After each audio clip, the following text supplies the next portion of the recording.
here next door. Not just, sir, that there is some curiosity about the Spanish language, but, Mr. Speaker, sir, about the reality is that we can't forever bottle ourselves in or box ourselves into being a warm weather getaway from people from the North Atlantic. I've said so in this house several times. That is the reason why the African continent and the Latin American continent become exceptionally important. Because unless we reach out to them, Mr. Speaker, sir, we will forever be just a warm weather getaway, and we will see our tourism being very seasonal. We will see, Mr. Speaker, sir, that same tourism product being something that is fantastic in terms of its opportunities to employ people en masse during November, December, January, February, March, and then it goes into a slump for the rest of the year. Whereas, sir, if we looked at the Latin American continent, we look at Africa, sir, we're able then to build out other frames, other aspects of tourism, sir, which lend the economy a dynamism that it must have. It cannot be that our major sector is a 6-month sector. It has to be a year-round sector. Nowhere else in the world is there an economy that builds out, a successful economy that has built out itself around enterprise that thrives for 6 months.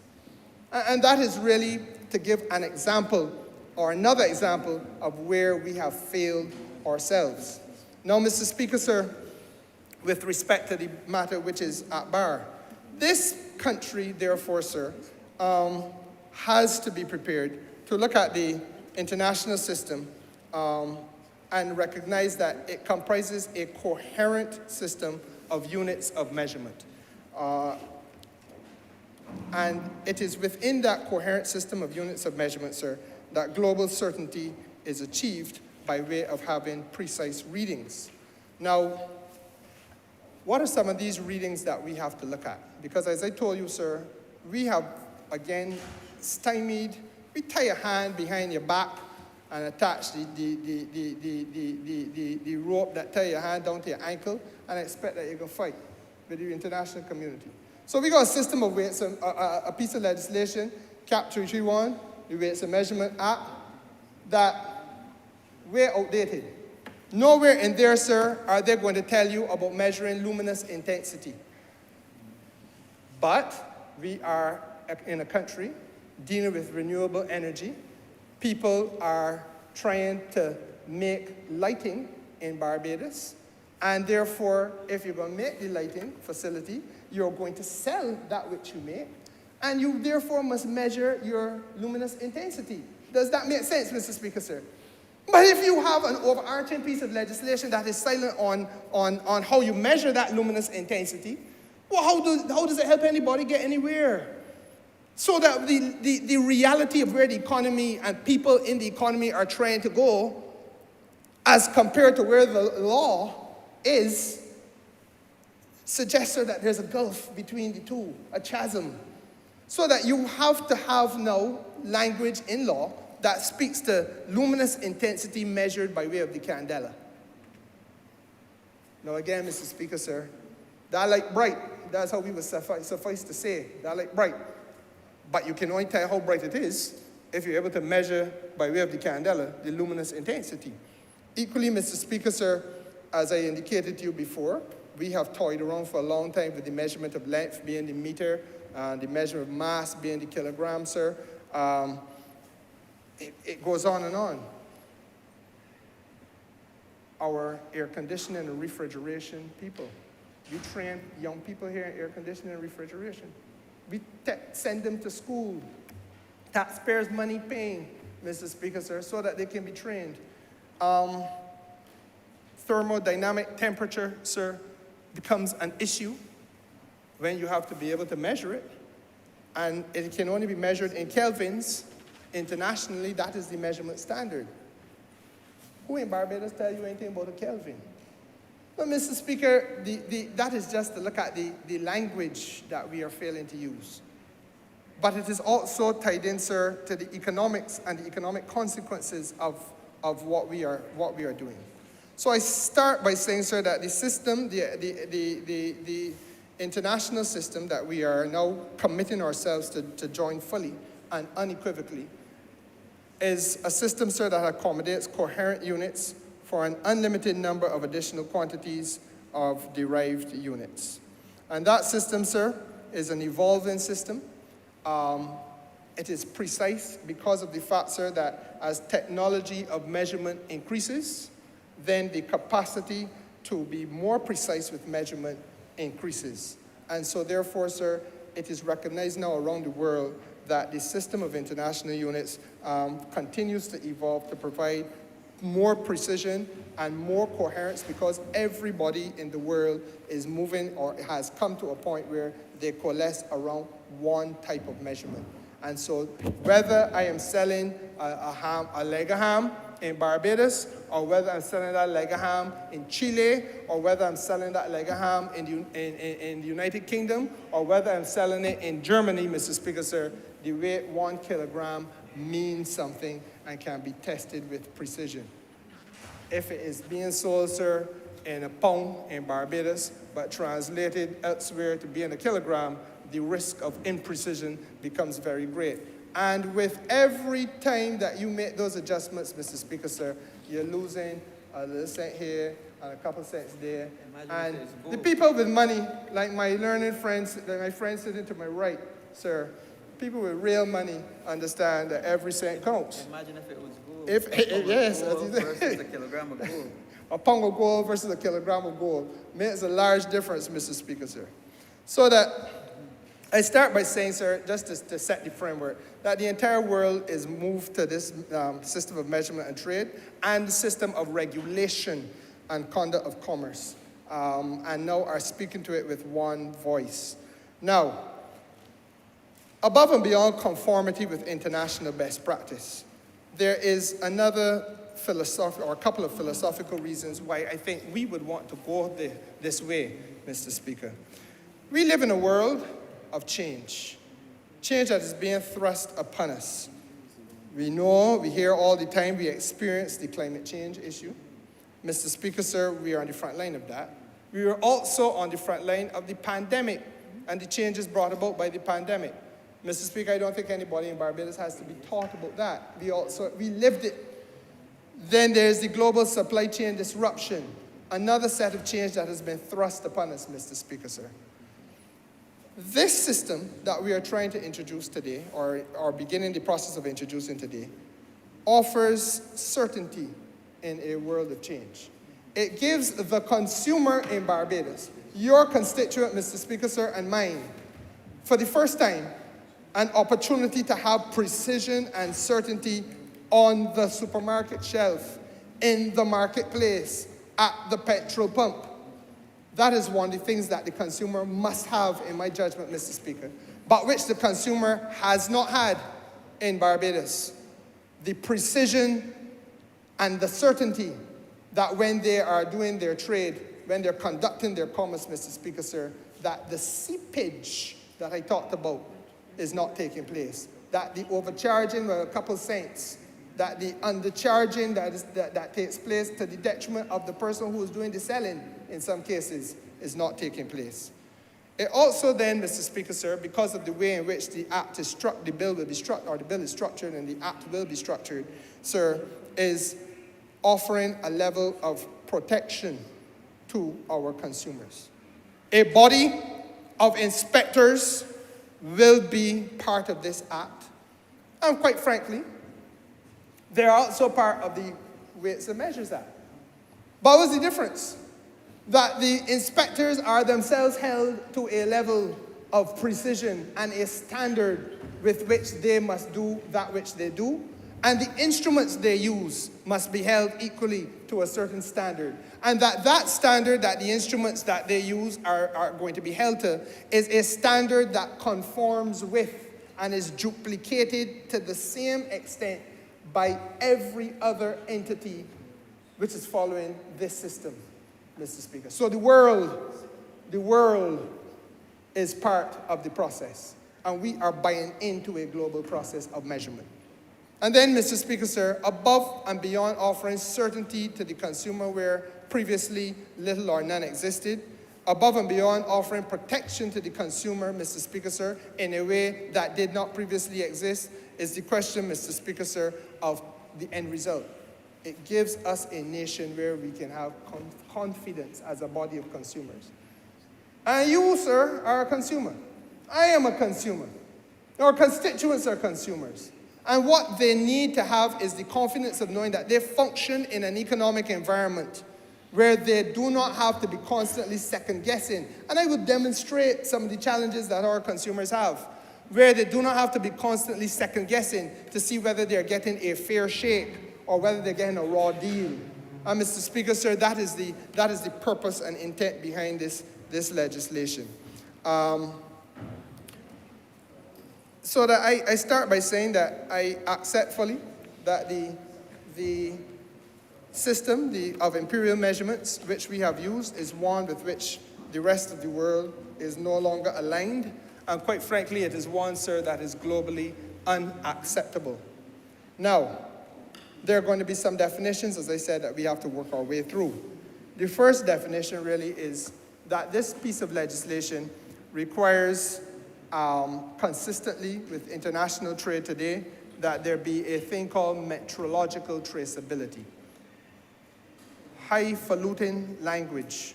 What is metrological traceability?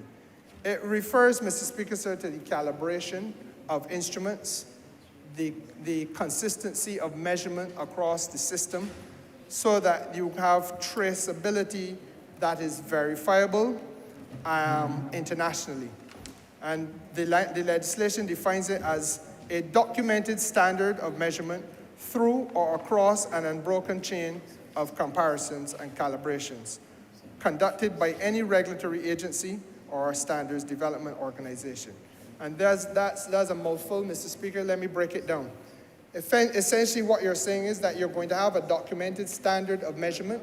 The legislation provides for the Barbados National Standards Institute to create that standard of measurement with respect to any endeavor of a commercial nature that takes place in Barbados, so that we will have an intervention now in our market where there is a standard for measuring the way in which the transaction takes place. And that documented standard, sir, is proven to be consistent across an unbroken chain of similar standards by regulatory agencies around the world. So that when once, sir, you have introduced that standard in Barbados, it must conform to and be confirmed by those agencies of a similar type around the world, wherever they are to be found. And therefore, Mr. Speaker, sir, there is an international reference with respect to the standard that we're using. And, sir, there is an international reference with respect, sir, to the type of equipment that we use for measurement. The other area that requires some definition is called scientific metrology. And that, Mr. Speaker, sir, is about the organization and the development of measurement and measurement standards. And one of those measurement standards, as I just indicated, Mr. Speaker, sir, was at one time the imperial system with the pounds and ounces and yards, feet and inches. It is now, sir, the international system of units, and that is the scientific metrologically accepted international standard, the gold standard, so to speak. Then, Mr. Speaker, sir, we come now to the juicy piece of this legislation at long last, the industrial metrology. And the industrial metrology, Mr. Speaker, sir, is the application of the science of measurement to industry and to the practice of industry. And, Mr. Speaker, sir, therefore, to the manufacturing sector in Barbados. And beyond that, Mr. Speaker, there is the question of legal metrology, perhaps even more exciting. And this is really where the meat of the matter is in this debate, that there is a role for government to play in the public interest in these matters. And this is where I take issue, sir, with the history of this country and the way in which we have treated to the consuming public in Barbados. Because legal metrology, properly understood, indicates that there is a role for government to play by way of intervention in the sector and the commercial landscape of the country, Mr. Speaker, sir, acting in the interest of the public. We do this, but how do we do it? And we know we do it. We do it by way of ensuring public safety, for example. That's one example. And in terms of public safety, the concept of a police speed check comes to mind. I sit in front of 2 lawyers, 3 lawyers, in fact 4. I sit in front of 4 lawyers here, Mr. Speaker. And they will know that a police speed check is done by a radar. Now, the public interest is that you want to make sure that people are speeding. But that radar has to be properly calibrated. Because the difference between my going at 60 miles an hour and you telling me I'm going at 70 miles an hour may cost me $1,000 in 7 days or 7 days in prison. Not true? So that the public safety issue is an intervention by the state to ensure that there's police equipped with radar to ensure checks are done in the interest of the wider safety of the traveling public. But if it is not done by way of an instrument of measurement that is properly maintained, if it is not done by way of an instrument of measurement that is precise, then, Mr. Speaker, sir, the consequences to me as the private citizen can be exceptionally difficult to carry and burdensome. It is not only with the radar, Mr. Speaker, sir. I hope to live in a Barbados that will one day see the introduction of breathalyzers. I confess that I hope to live in that Barbados. But, Mr. Speaker, sir, I also feel that the caution that must be built out around the introduction, and I'm not saying on the floor of this House that this government is ready to introduce breathalyzers. I am saying that I would like to see a Barbados in which they're used. But I also say that I want to be in a Barbados, sir, or anywhere in the world, that is using breathalyzers in a way that accords with the best practice in terms of the maintenance and operation, the standard of the operation of the breathalyzer, the precision of the measurement and calibration of the breathalyzer. Because there have been cases, as you're well aware, sir, of places where people are told that they haven't been tested for use of a breathalyzer, that their blood alcohol level is too high, when in fact it may not have been because the machine that is used for the testing is improperly calibrated. Consequences are 3 months in prison because you were driving under the influence of alcohol, loss of liberty, loss of income, deprivation of association with your family, etc., etc. So there are consequences to the citizen, Mr. Speaker, and that is part of where the role of government acting in the public interest comes in. It isn't only there. We've just come out of a pandemic phase. Hopefully it will disappear. But the fact of the matter is, sir, that it raised obvious public health issues. And there were, in the interest of the public health interventions relating, again, to measurement. So that we had all of a sudden the upsurge of thermometers, which are temperature thermometers, COVID-19 temperature thermometers. And we were all around Barbados, and a man take a little handgun, looking something, and point it to your temple, and no, your temperature too high, you can't come in here. No, your temperature good, you can. And Mr. Speaker, sir, part of the national conversation has not, and I hope will one day be, how are all of them, or how were all of them being calibrated? And against what standard? How efficiently was the calibration done? So that even though you intervene in the interest of the wider public, the intervention has to be, sir, consistent with standards of measurement, which are precise, which are double-checked, triple-checked, and quadruple-checked, not only here in Barbados, but by similar agencies around the world, ensuring that there is transparency and consistency of the standard being applied. And if that does not happen in any given country or in any given economy, Mr. Speaker, sir, it is cause for concern. And in similar ways, Mr. Speaker, sir, environmental protection, there are some parts of Barbados, for example, where people will complain and have legitimately complained about noise at night. I ain't talking about just a kite, I'm talking sometimes about effect and the music levels. So you call in the police, public interest again, and the police must come and they must do an analysis, sir. But with what? What are the mechanisms for them to measure noise level? And if they do exist, Mr. Speaker, at what standard are they being applied? And is the equipment itself being calibrated and maintained in a way to give certainty as to the the measurements that are being used to determine whether your freedom to associate in the way you choose to associate, especially if it is an association that is earning you revenue, is being done in a manner that is not detrimental to your interests as a private citizen. You understand what I'm saying, Mr. Speaker? So there are a range of things. And frankly, some of the most fundamental areas of concern, and we take a lot of this for granted. This is not the stuff that you sit down and talk about in the barber shop or in the rum shop, but it has to be something about which we as a country now become very aware, because it even has implications for the capacity of the state to tax. And without tax, my constituents can't get roads fixed. Without tax, my constituents can't get street lights. Without tax, my constituents can't ride on the bus free. Mr. Speaker, sir, these are the realities. Healthcare is compromised. Education is compromised, Mr. Speaker. So, how then is measurement related to taxation? That is the difficult issue that people might not understand. It's where the conversation has to go, because it has never gone there before. And if we're going to build out an economy that is truly competitive, truly able to reach international standards, Mr. Speaker, sir, and best practices, Mr. Speaker, sir, and to avoid the doldrums of sluggishness that have locked us down for far too long, Mr. Speaker, then we have to be in a position where we have these kind of conversations.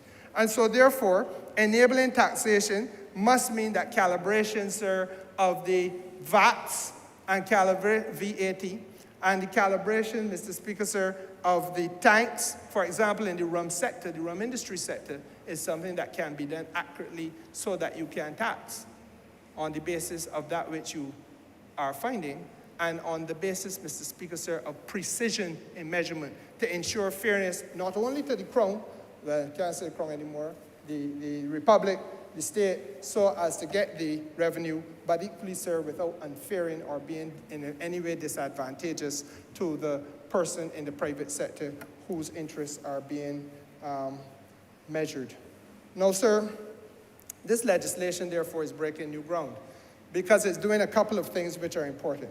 The first is creating a comprehensive metrology act and putting an end to the dual system that now exists. As I said, a system of imperial measurements working hand in hand and alongside the system of international units of measurement. Then, Mr. Speaker, sir, the second thing that it does is to take us to the point where we have a decentralized model, and that is seen as a global best practice. The Barbados National Standards Institute under this bill will be charged as being the strategic trade facilitation partner for industry and for business enterprise. What does that mean? It means, Mr. Speaker, sir, that the Minister of Industry can now reach out to the Barbados National Standards Institute, or, for example, Mr. Speaker, sir, Export Barbados can reach out to the Barbados National Standards Institute, or any other agency, the Barbados Manufacturers Association, with a view to getting them to help work with them, the National Standards Institute, work with that agency, and making sure that the companies and the businesses that fall under the umbrella of the Barbados Manufacturers Association are able to lift their game and meet the standards that are internationally expected and are seen as best practices. That collaboration and cross-fertilization of effort, Mr. Speaker, has been woefully missing and absent from the landscape of the Barbados economy for far too long. In fact, the history of Barbados in recent times will show that there is a practice in our private sector of calling in the Barbados National Standards Institute for one or two little things. So that, for example, sir, if you want to test the soundness of concrete in the construction sector, then you will call them in and let's get the measurements done and so on. But it is not a norm across all areas of enterprise. In a truly competitive economy, Mr. Speaker, it must become a norm that is part and parcel of the daily endeavor. You are walking hand in hand with your national standards entity. And I hate to say from the floor of this house, sir, but I am compelled to hold up the looking glass, hold up the mirror to this country so that we can see ourselves for what we are. That on the day that I took my first briefing, Mr. Speaker, as Minister responsible for Commerce in Barbados, I was notified then that there were less than 40 enterprises in Barbados which had a working relationship with the Barbados National Standards Institute. And when you hear that figure, but then you recognize that there are close to 10,000 businesses operating in this country as registered as small, and several thousand others registered as medium and large, Mr. Speaker. I ain't even getting to the international business sector. Let's carve them out completely. You realize, sir, that it is not even scratching the surface, that we were dealing with an economy in which it was a happy-go-lucky free-for-all, and that people were doing their own thing without necessarily having any reference to the Barbados National Standards Institute, which should be a guiding hand with respect to not only just the standards of your operation, but ensuring that your operation is meeting international best practices, which are required if you're going to move to an export level platform. But then we ask ourselves, why, Mr. Speaker? Why does the economy of the country continue to stand on one leg? Why is it that we are looking at tourism as being the panacea? We look in that direction, Mr. Speaker, sir, because in many ways we sell ourselves short by not investing heavily enough in the standards body, which is designed and created to make sure that you can do that which you do, not only with precision in terms of measurement, but in accordance with internationally expected best practices, which lay a foundation for you then to get past trade barriers and enter other people's marketplaces so that you sell the goods that you produce, that you sell the services that you provide across borders and earn the country foreign exchange. It is not a difficult concept to understand, but one of the stepping stones that we have failed to utilize, Mr. Speaker, sir, is that here in this country, we had one of the region's first, if not the very first, National Standards Institutes. But it is also, prior to now, one of the most underutilized because there was, in the private sector, a view that this was not a priority. Now, I beg the question of you, Mr. Speaker, how do I get my goods into the marketplace in Europe?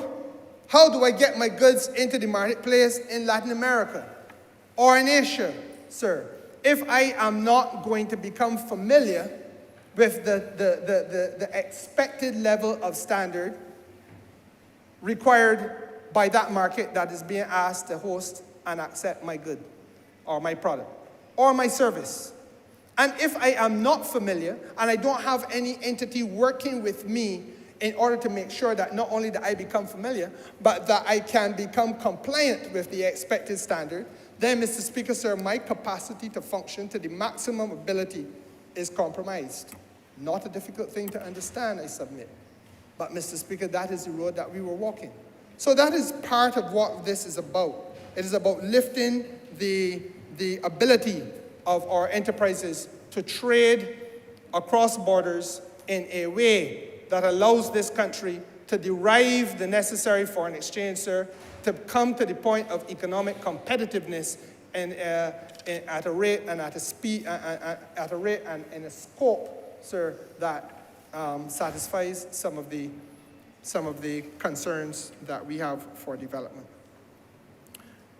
The decentralized model that the bill contemplates, Mr. Speaker, sir, is also a best practice because while you're allowing the BNSI to become a strategic trade facilitating partner for industry and business enterprise, and I want to emphasize that because sometimes I get the impression that people feel that the role of the BNSI is only if you are a manufacturer. Frankly speaking, Mr. Speaker, sir, the BNSI is now out there working with enterprises in the service sector in Barbados, working with small businesses in Barbados, helping them to become compliant, sir, with best practices. And it must be seen as something of a practice wicket for us here in Barbados, to use a cricketing analogy, a practice wicket, man, that we are going to make sure that we do our best while trading amongst ourselves, that we make sure that the domestic market is treated to the best practices, standards of the international community, When once we have gotten to that point where we can treat ourselves at that way, as though the member for St. Michael East matters as a customer, as though his business and his expectations are requirements of best practice, when once we can get to treating the black boy from in the Ivy, as he would call himself, in that way, then, Mr. Speaker, sir, it becomes second nature to treat to the foreign market in the United States in the same way. It becomes second nature to lift our game to treat to the United Kingdom in the same way, because we have made the effort. But what I say to this country, sir, through you, is that we have failed to make that effort. And the testimony of the failure to make that effort, sir, lies in the fact that you could have had 40-odd businesses having a working relationship with the National Standards Institute a few years ago. Because it tells you, sir, that men on a frolic of their own, and that the National Standards Institute is seen as a peripheral body, when in fact, it is a cog in the wheel that is essential if we are going to seriously talk about development. So this bill, Mr. Speaker, sir, is about that, not just philosophically, but that in practice. Bringing the National Standards Institute into alignment with economic activity in this country in a way that we have not done it before, and using the economic and using the National Standards Institute, Mr. Speaker, sir, and I do not apologize for saying this, using it to leverage the development of best practices within the economic setting of Barbados. We just can't hope and pray and let this be about serendipity and good fortune that one or two people will get it right and be content to see 5,000 failing to get it right, and then wonder why it is that the Minister of Finance here must turn gray because you're looking for foreign exchange. Mr. Speaker, sir, the reality is we have to earn it, and that we can earn it, and that we have the products that will be able to meet the standard. But we have to hold the hand of business enterprises, large and small, and stop fooling ourselves with foolish flattery in the view that there are some enterprises which are too big to fail, that there are some enterprises that because they are big are not inefficient. Because, Mr. Speaker, sir, that is not the reality of this country. I don't want to get caught up in some of the realities of Barbados. But you and I both know, Mr. Speaker, sir, that some men get large simply because this country, sir, has some entrenched inequalities of opportunity. So if you're born the right place, born the right time, born to the right family with the right skin color, Mr. Speaker, sir, you can get things done in Barbados that have nothing to do with competence. I am not supposed to say that, but that's a reality. But the fact of the matter is, sir, don't let it fool you that it means that there are not inherent inefficiencies in the system that stand in the way of carrying a body of enterprise, a body of enterprises, to the point where there can be of export potential and export success, and build intergenerational wealth for the people in this country. That is what this bill is about. So that when they came to me, Mr. Speaker, sir, with the recommendations, and I had the first sit down, and I am being told about the units of measurement and the amperes and the lumens and the kelvins, Mr. Speaker, sir, and I am being shown the arithmetical calculations done by Karl Planck, who in designing what the kilogram was is defined it as the taking of fixed numerical value of the Planck constant, which will be measured and designated by the letter H to be 6.6260715 by 10 to the minus 34 when expressed in the unit J, which is equal to kilograms M2 S to the minus 1, where meters and seconds are defined in terms of C. Mr. Speaker, sir, if you get caught up in that, that is for the scientists. That's for the scientists. But I have, sir, to look at the appropriate scientific intervention. I have no quarrel with scientific intervention. I confess, sir, I did not think while I was being inattentive in physics at secondary school that I would be compelled to draw heavily on such residual memory as I do have. I did not think that day would arise. but arise it did. But Mr. Speakers, I can't get caught up in the science. There's merit in the science. What I have to be caught up with, Mr. Speaker, sir, is to distill the science, to identify, to define, and to share the opportunity to extrapolate from the science now of the arithmetical science into the social sciences, where I can now extrapolate the opportunity and to demonstrate without fear of contradiction, Mr. Speaker, sir, that the opportunities that should be created could be created and should have been created before. Let me not forget that, should have been created before, in order for us to get this country to where it needs to be in terms of productivity, where it needs to be in terms of foreign exchange potential and earning, where it needs to be in terms of competitiveness, Mr. Speaker, where it must be, sir, if we are to sit at a table with the rest of the world as equals and not hope that somebody gonna let something drop, a scrap drop from the end of their table and we catch it happily and say thanks. That's what this bill ultimately is about, sir. So that I say that, above and beyond the decentralizing of it, so that you give the National Standards Institute the opportunity now to be an integral part in national economic development, which it should have been long time ago. It must also be, sir, that we take the Department of Commerce and Consumer Affairs and allow it to perform a regulatory function, Mr. Speaker. And that regulatory function is defined in this bill as a national legal metrology authority. And that is, in simple layman's language, there must be an authority in Barbados at long last. Hallelujah. There's going to be an authority in Barbados, sir, that ensures awareness and protection of the public.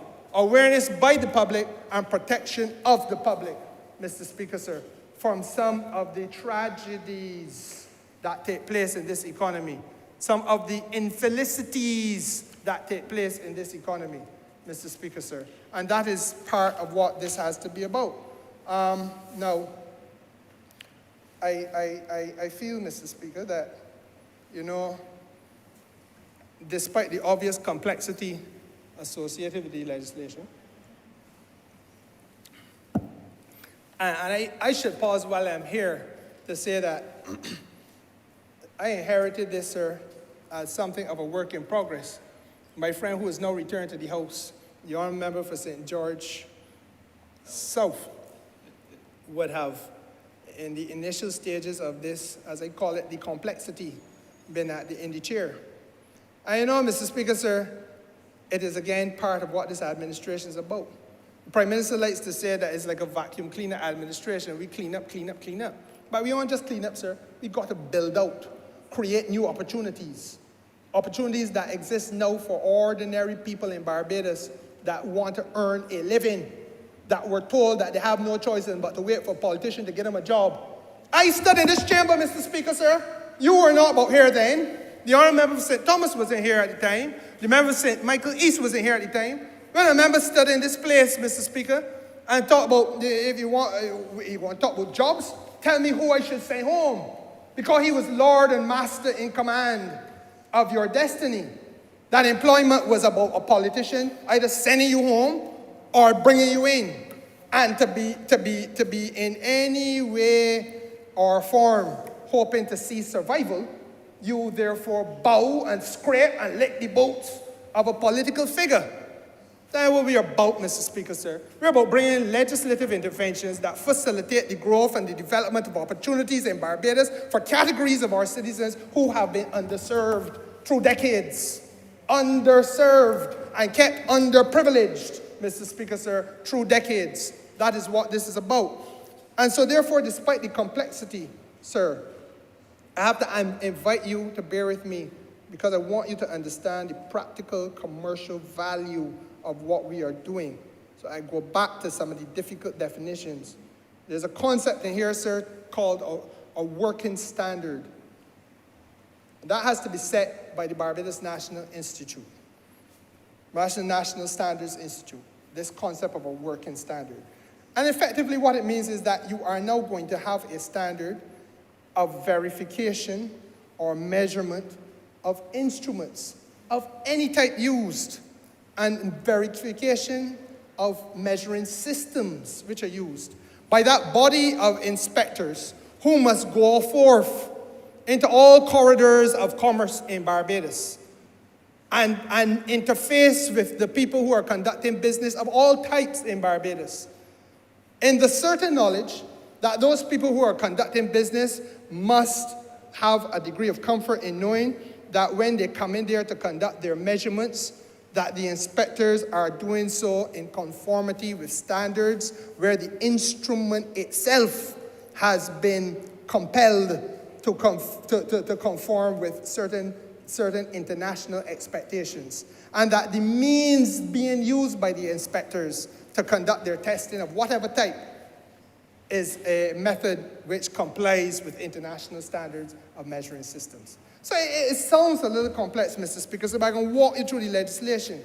Now, around 3 o'clock this morning, I started the process because I anticipated that I would have to go about it this way, trying to break down some of the key areas. So in this legislation, sir, at clause 21, it says no inspector shall use a working standard or any measuring instrument in the course of performing his functions or exercising his powers unless that working standard or measuring instrument has been calibrated in accordance with this act. You understand where we're going? Now you can't come into my place of business and conduct the measurements that you want to conduct without that certainty being placed in my mind that when you knock on my door and you get access to come in to do what you want to do, that the measurements that you are the measuring instruments that you are using have to be kept calibrated in accordance with what this act sets out. Now, Mr. Speaker, sir, as I said, I got to talk about the consumers and protect the consumers here on the floor of this House. But equally, you can't unfair the business people.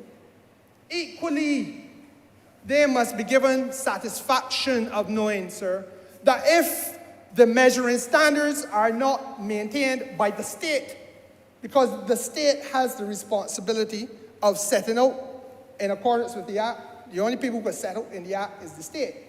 And the measurement standards, sir, the instruments working standard has to be set by the state, but it has to be applied.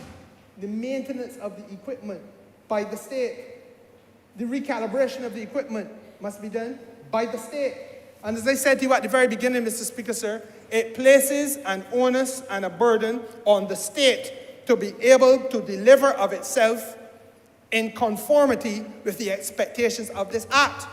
That is why I have no difficulty with pausing this for further consideration, because I know that I am going to hear, are you sure you're ready? Are you sure we are ready?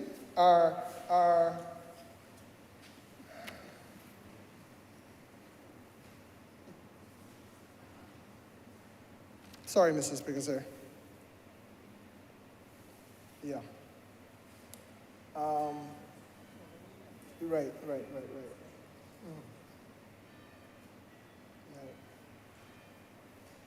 Okay. So that, Mr. Speaker, sir, yeah, the question that I will be asked is, are you sure you're ready? Are you sure that we are ready? Are you sure that the state is ready? Because, Mr. Speaker, you and I got to be candid.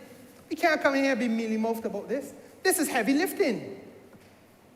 Government, it is commonly understood in Barbados, has a history of bad maintenance of everything. That is commonly understood. Vehicles in government, who says that they're well maintained? Buildings in government, who says that they're well maintained? The facilities offered to the public by government, community resource centers, etc., who says they're well maintained? So, Mr. Speaker, sir, we are placing a burden, but we must. We have no choice, sir. If we are going to rise to the level that is expected of us to deliver for this economy, and let me take it out of the realm now of the four corners of the bill. Let's talk real talk. that we got a prime minister who has told the country that she wants to get to double-digit growth this year. Well, we know that the double-digit growth can't come from one sector alone. We know. So therefore, it got to come, Mr. Speaker, through the efforts, the dint of labor, my friend, the Honourable Minister for Industry. We got the dint of labor, Mr. Speaker, sir, in the energy sector, which I have the privilege to lead. The dint of labor, Mr. Speaker, sir, through the housing sector. Again, my friend, for St. George South. The dint of labor, Mr. Speaker, sir, through so many other sectors. Shortly, this House will have an opportunity to debate a national sports policy, in which I would want to think every member will see automatically the wisdom of monetizing sports in Barbados and developing the professionalism of our sports people, because the revenue earning potential is almost immeasurable. And sir, those are the kinds of developmental conversations that we have to have. But in order, sir, for us to get where we want to get with this particular approach, sir, it means, therefore, that the state must be able to carry the load and the burden that it must carry. And I know I'm going to be told that we have to have some serious thought given to how we can make sure that the state don't drop the ball, because this act, this bill, sir, binds the state. Now, the monitoring of business and the protecting of business interests from being disadvantaged by faulty instruments is the critical component of that section of the legislation. But I go further, Mr. Speaker, sir. No person, at clause 22, no person shall use a measuring instrument which gives an inaccurate measurement which is outside the appropriate limits of error. And let me pause to say that the legislation contemplates that from time to time, instruments of measurement will be in error, but that error must fall within what you call an appropriate limit. So if it is an instrument which is measuring length, Mr. Speaker, sir, you may give or take a couple millimeters. But you can't come and tell me that you're 4 centimeters and that is within the appropriate limit.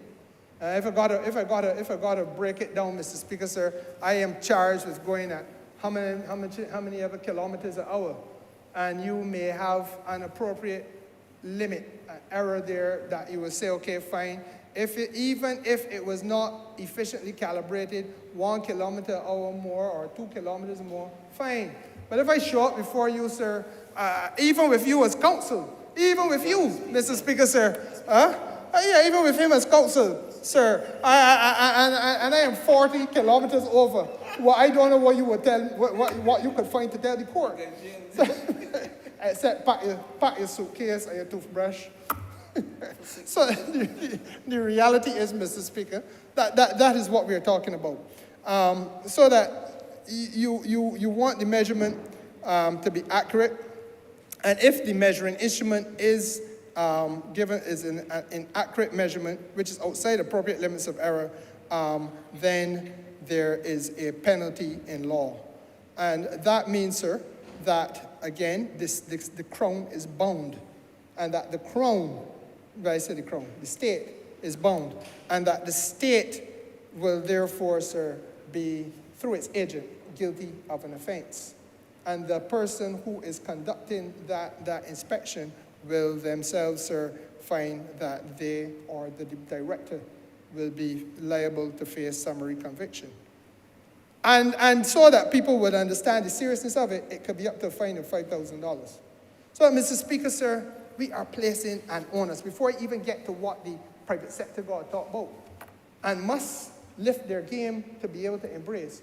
We are recognizing that as a point of departure, we are placing a burden, unprecedented burden, on the state to be able to deliver, and that failure to treat to this matter seriously and to maintain equipment in accordance with certain standards can result in a $5,000 penalty. You understand what I'm saying, Mr. Speaker? If you don't understand, sir, I take the opportunity to break it down for you in language that you might understand, because one of the things that vex me is that I will go into the depot for my constituency, the MTW depot, and I will be told there's no equipment to fix the roads in my constituency. In fact, I've been to the depot Third, that they're in the equipment. And furthermore, get cursed because of my concerns that they're in more equipment. All that I've been through. All that I've been through, sir. Get cursed. Curse stink too. Because politicians send me here, you can't tell me now who's you. I was told that. But Mr. Speaker, sir, that cannot be the culture of our public sector. The culture of our public sector must now be to have a sense of responsibility, that if there are certain things within your care, that you are an agency of intervention by the state for the public good. And therefore, there must be a sense, sir, of responsibility in treating to the equipment that is in your hands. I hope that makes it clearer, sir. Now, Mr. Speaker, these are some of the things that we have to confront. Now, I want to spend a little time, Mr. Speaker, sir, on what I consider to be the gravamen of this bill, because, as I indicated, sir, there is an aspect of this that causes an element of shock and awe. I had asked for, and the Barbados National Standards Institution has provided me with, sir, a study on price verification and scales. They have not gone, sir, beyond scales. But we can deal with several other areas of measurement across the economy of Barbados. On the basis of what I will speak to now, sir, I fear that the inefficiencies across the economy of Barbados run deep and run wide. And this is part of what now I anticipate will be the requirement of the private sector to take stock of the situation. The Chamber of Commerce and the Barbados Private Sector Association to bring now their influence as umbrella organizations to make sure that those agencies under their remit, even Barvin, bring the entities under your remit to a Christian understanding that this kind of thing cannot continue in the Barbados economy if we are, as a people, not to collectively fail. And I don't think, Mr. Speaker, sir, that anybody wakes up a morning in Barbados and sets about to see how disastrous they can make this country. But as a people, sir, we have to be committed to recommit and rededicate ourselves to a course and to a journey of lifting our game collectively, lest we all fail. And let us not fool ourselves. There are societies and economies within this region that have been written off as failed societies. It don't just happen so. It comes about as a result of systemic and systematic neglect and failure to intervene, and sometimes willingness to turn a blind eye to foolishness when it is taking place, and a deaf ear to warnings when they are raised. And sometimes, Mr. Speaker, sir, as I said to the International Business Association annual general meeting last week, you know, you don't have to wait for an international agency, international supervisory agency to come and say to you what you can look at yourself and see, what you can look at yourself and fix, what you can look at yourself and determine that by dint of your own effort you're going to rectify. We should be in a position where we are predicting these are the things that we need to do in order to be top of the game, first in class, and therefore let us do them. But if we fail to do that, Mr. Speaker, sir, and we become creatures of our own comfort, then, Mr. Speaker, sir, we will have a problem. So I am indebted, sir, to the folks at the Barbados National Standards Institute who have performed the research on this study, and I am going to make it a document of the House, sir. As you see, I have a copy for your honor and for my colleagues to spend a little time looking at too, because I would want to hope and urge that this becomes part of the discussion as we go forward. Now, the question to be answered is, what is the level of confidence that consumers can have in the labeling information specific to net and gross weights of prepackaged food produce and for produce in general? And the study seeks to verify the accuracy of weight labeling and information relative to food content on prepackaged, net, and gross produce from 5 randomly selected retail outlets in Barbados. 1 community mini mart and 1 fresh produce market. So you have 5 randomly selected outlets, 1 fresh produce market, and 1 community mini mart. And we have gone into these places, and we have conducted this study, Mr. Speaker, sir, in order to ascertain the question that must be linked to this effort. That is whether consumers are receiving value for their purchases. And I, sir, bite my lip sometimes when I hear the things that I hear about cost in this country. Because while many of the criticisms are real, while the concerns, Mr. Speaker, sir, are legitimate, we are only telling ourselves the convenient part of the story. What we have to be prepared is to have a holistic discussion about the way in which consumers are being affected in terms of value for their purchases with respect to pricing in Barbados. And this is an example of it with respect to food. Now, the methodology, sir, I believe you're a social scientist, so you will have some immediate understanding that if the methodology is bad, the whole thing is flawed. And I, sir, it would be remiss of me to bring a flawed survey to you. So let me start by saying that we looked at online retail store price surveys, telephone retail price surveys, so you call in, and on-site retail store price surveys, so that you go into the store itself to verify that which you find. Now, Mr. Speaker, sir, the methodology then took us to the laboratory activities. So the Barbados National Standards Institution uses its laboratory activities, sir, to assist with this survey, which the Ministry of Commerce needs to have done. The samples were weighed to confirm the gross and net weights, and the data was recorded for quantitative analysis. We looked at not only dry goods, sir, but we also look at chicken, and we look at fish too, so that we get a mix of what the consumers are going to be purchasing, Mr. Speaker. And the measurement devices used within the laboratory included recently calibrated scales. And so therefore, sir, the question of precision, balance, and so on are not an issue. Because the National Standards Institution, before they do it, made sure that their house was entirely in order. As it must be, because this is the only way that we can get folks to understand the crisis that we are facing. Now, Mr. Speaker, sir, as I said, I'm going to make it a document of the House. The first sample product is a product called Mum's Sugar.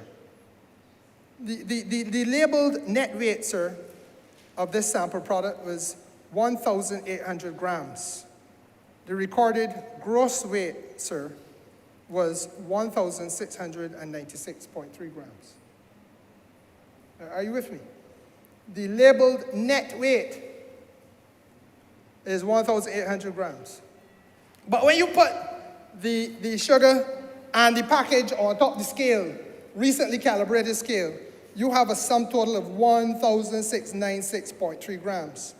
That is 103.7 grams of difference that the consumer is paying for. Now, Mr. Speaker, so this is why I talk about seepage. This is why I talk about the need for us to take sensible steps to intervene in a marketplace in the interest of protecting the consumer of this country, sir. I think it is a very dedicated issue, our matter that we must deal with in a very dedicated way.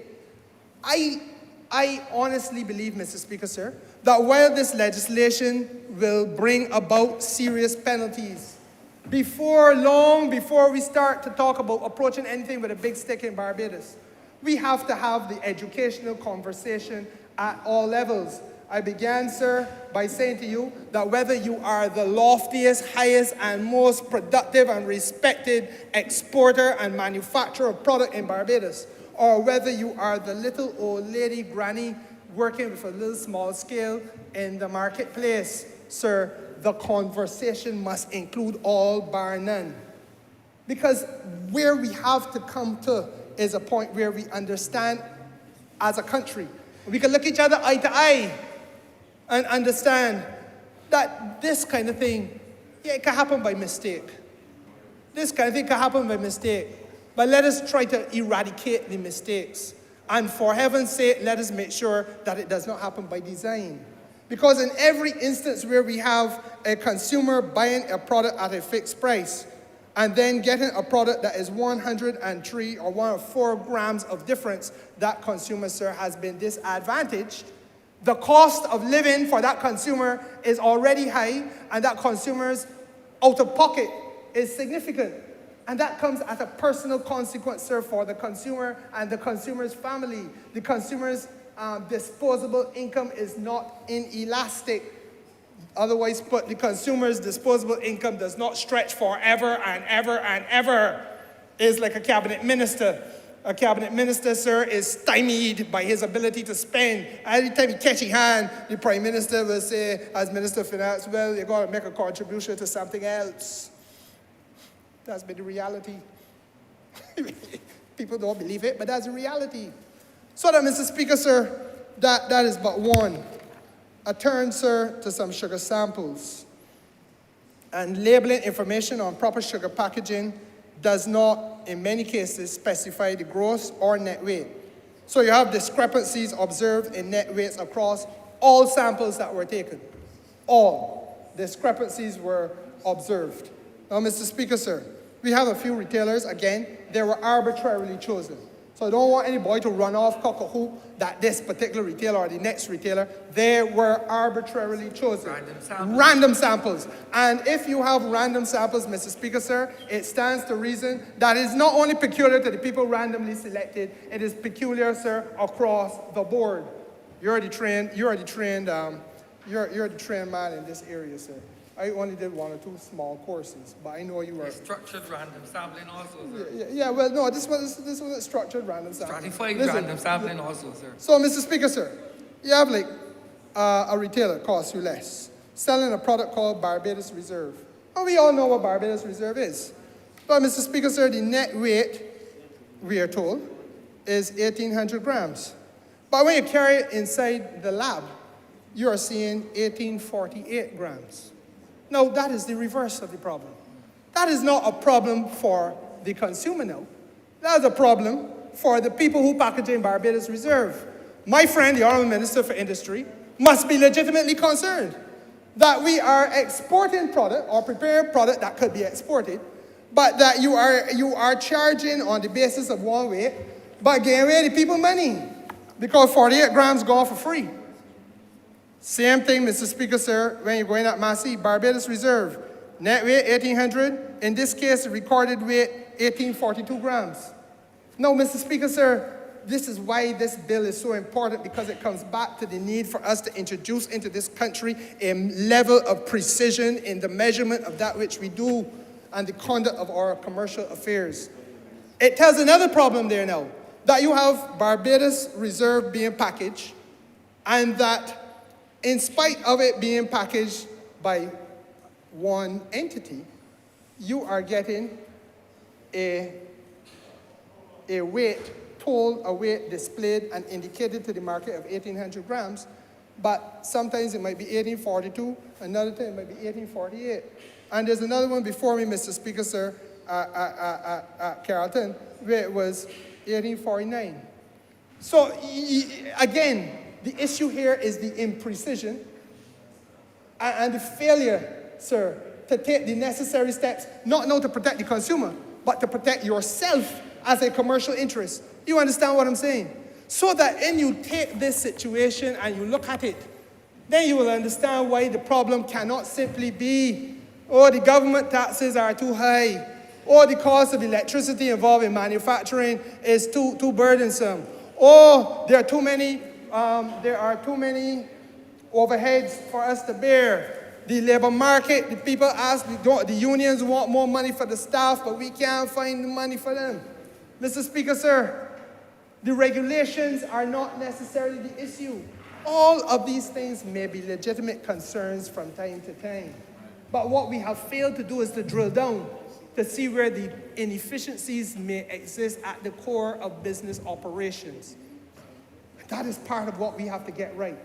Because the more of these inefficiencies we are able to unearth, the more we become satisfied among ourselves, sir, that we can and must do better. Now, Barbados Reserves at Popular, however, sir, was for the same 1800 net package, recorded in the lab at 1,686.4 grams. This is the complete opposite. Now, don't laugh, Mr. Speaker, sir. This is not a laughing matter.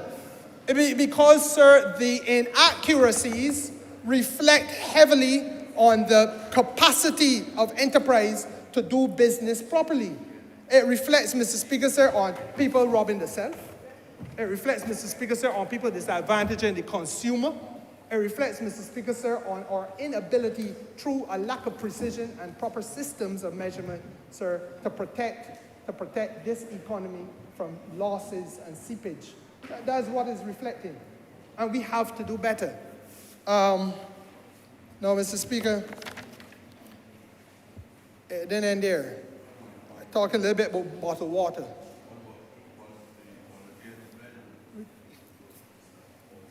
We're going to talk about bottled water. And come to you. There's a product, sir, called Glacial Pure. 500 milliliter bottle. Gross weight and net weight of a bottle of Glacial Pure. Gross weight of Glacial Pure was 521.118 grams. Net current volume of Glacial Pure is supposed to be 500 milliliters. The weight of the empty bottle is 25.658 grams. So that, Mr. Speaker, sir, again, you see the disparity between the 500 milliliter and the actual volume. I want, sir, to go on this matter. The weight of the empty Glacial Pure water bottle, the gross weight and empty bottle weight show a small difference in net weight compared to labeled milliliter content labeling. So that 521.118 minus 25.658 equals 495.46 grams, as opposed to, or 495.46 milliliters, as opposed, sir, to 500 milliliters. Now that could be within what you would call a reasonable zone of error. But again, sir, that is part of what we are dealing with, the difference in net content of the bottled water in that particular sample. So then you go, sir, from that one sample, sir, to a wider sample, the random sample, where you're looking again at Carlton and Massey and Poplar and Chanel. And for the 500 milliliter bottle of Glacial Pure, at Massey, recorded lab weight, when you take it from Massey. This ain't got nothing to do with Massey, no, because Massey ain't packaging, ain't bottling it. They're just selling it. So you take it off their shelf, and you carry it in the lab, and you measure the bottle, you measure what you're getting. You're not getting 500 milliliters, you're actually getting 480 milliliters. Carlton, you get 503.59 milliliters. Popular, 513.18 milliliters. And Chanel, 514.038 milliliters. Now again, one product, presumably packaged, the same, bottled the same place. Mr. Speaker, sir, you are ranging for a 500 milliliter bottle from down at 484 all the way up to 514. In one case, Mr. Speaker, sir, the consumer is being disadvantaged. In other cases, Mr. Speaker, sir, you are selling more water than you've asked people to pay for, and therefore you're giving away a product for free, and you are disadvantaged. Is that allowed, Mr. Speaker? Then you are disadvantaging yourself. Black eyed peas. These black eyed peas would have been packaged by Hill Milling Company. Again, random samples, sir. Cost less, Chanel, Carlton. Indian Girl black eyed peas is the product. Net weight, 400 grams. Recorded weight in the lab, 380 grams. Chanel, Indian Girl black eyed peas, net weight, 400 grams. Recorded weight in the lab, 384 grams. Carlton, Indian Girl black eyed peas, net weight, 400 grams. Recorded in the lab, 385.8 grams. So that, Mr. Speaker, sir, in this particular case, all of the samples reflect that the consumer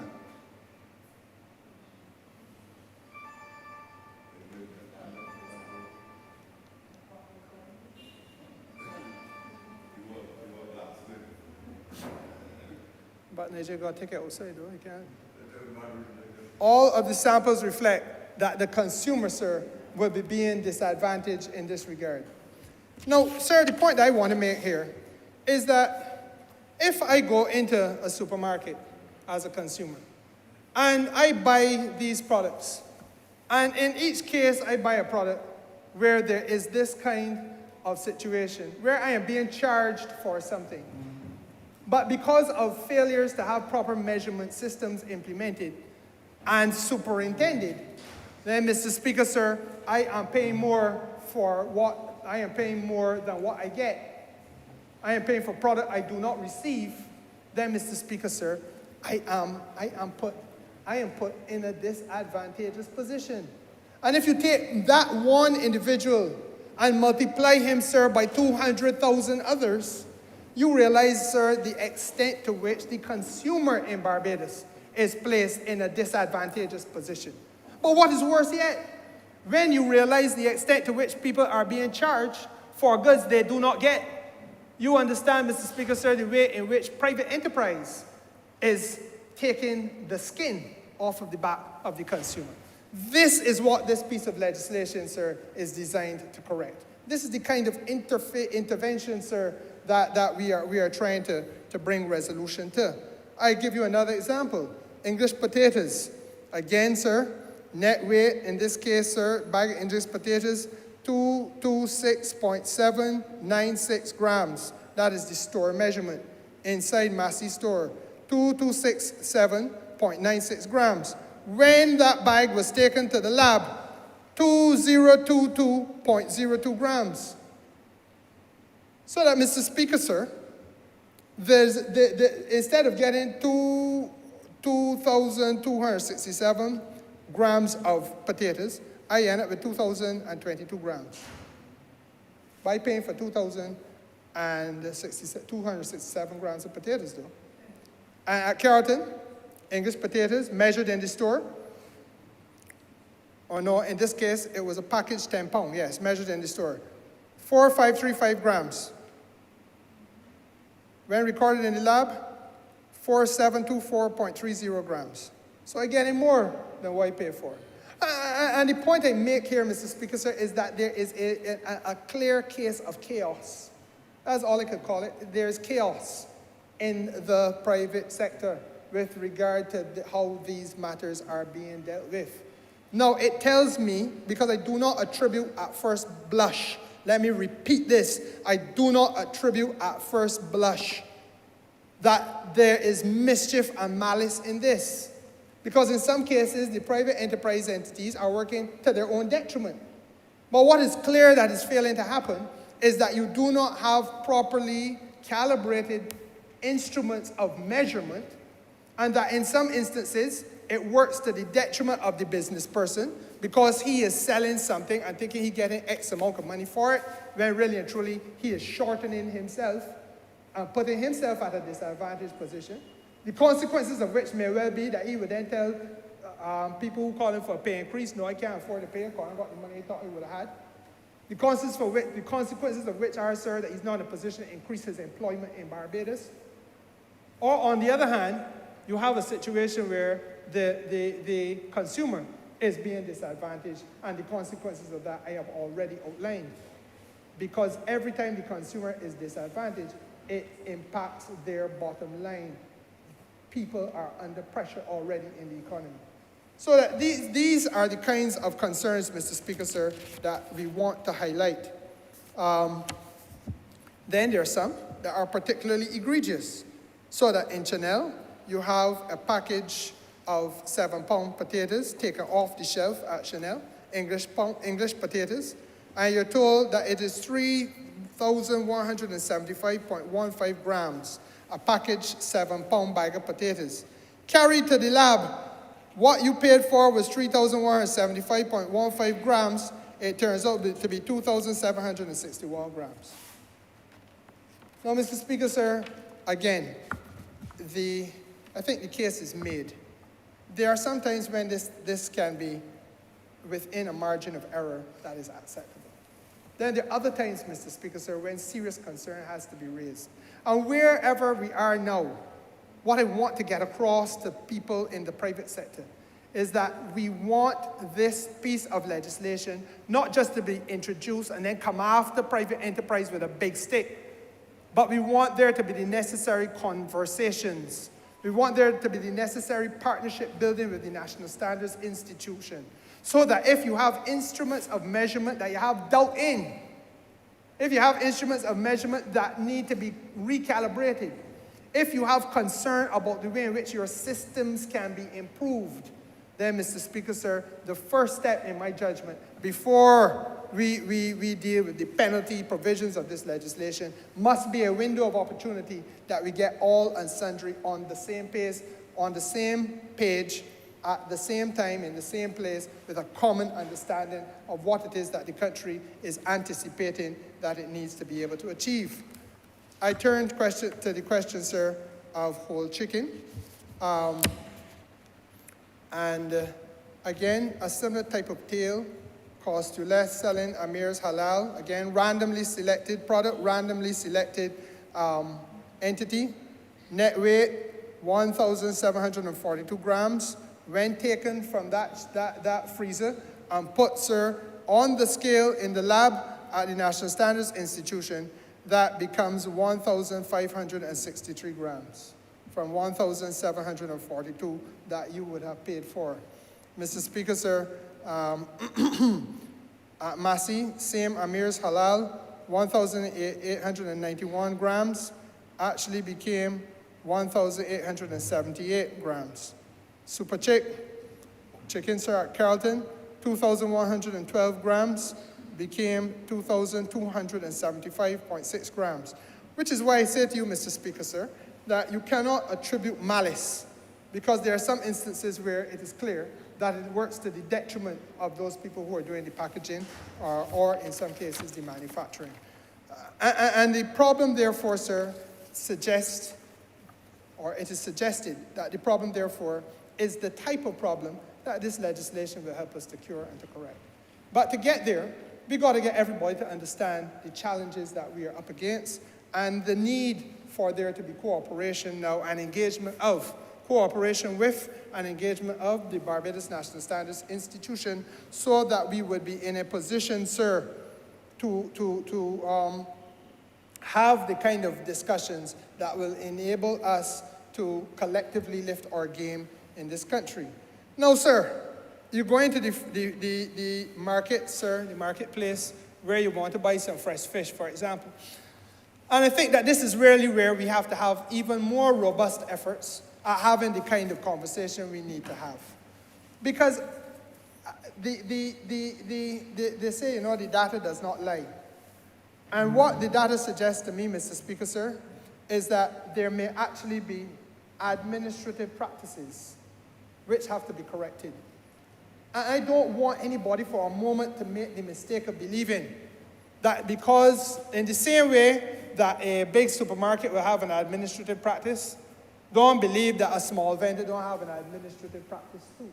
It is just a different scale. But there's a way in which you operate as a vendor, and there's a way in which the supermarket operates. There are certain things that you do or do not do as a large player, and there are certain things that you do or do not do as a small player. That's what I'm talking about with administrative practices. But the only logical explanation, Mr. Speaker, sir, outside of wickedness, and I do not attribute this to wickedness, Because as I said, sometimes you work to your own detriment. So you don't want to be wicked, you'll be wicked and foolish as well.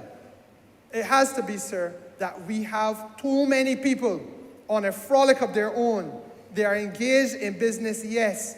This is a good thing. They're trying to be entrepreneurial and commercial, good thing. But Mr. Speaker, sir, they need the necessary guidance, which has not, before this type of intervention that we're bringing to the House now, been available to the private enterprises in this country.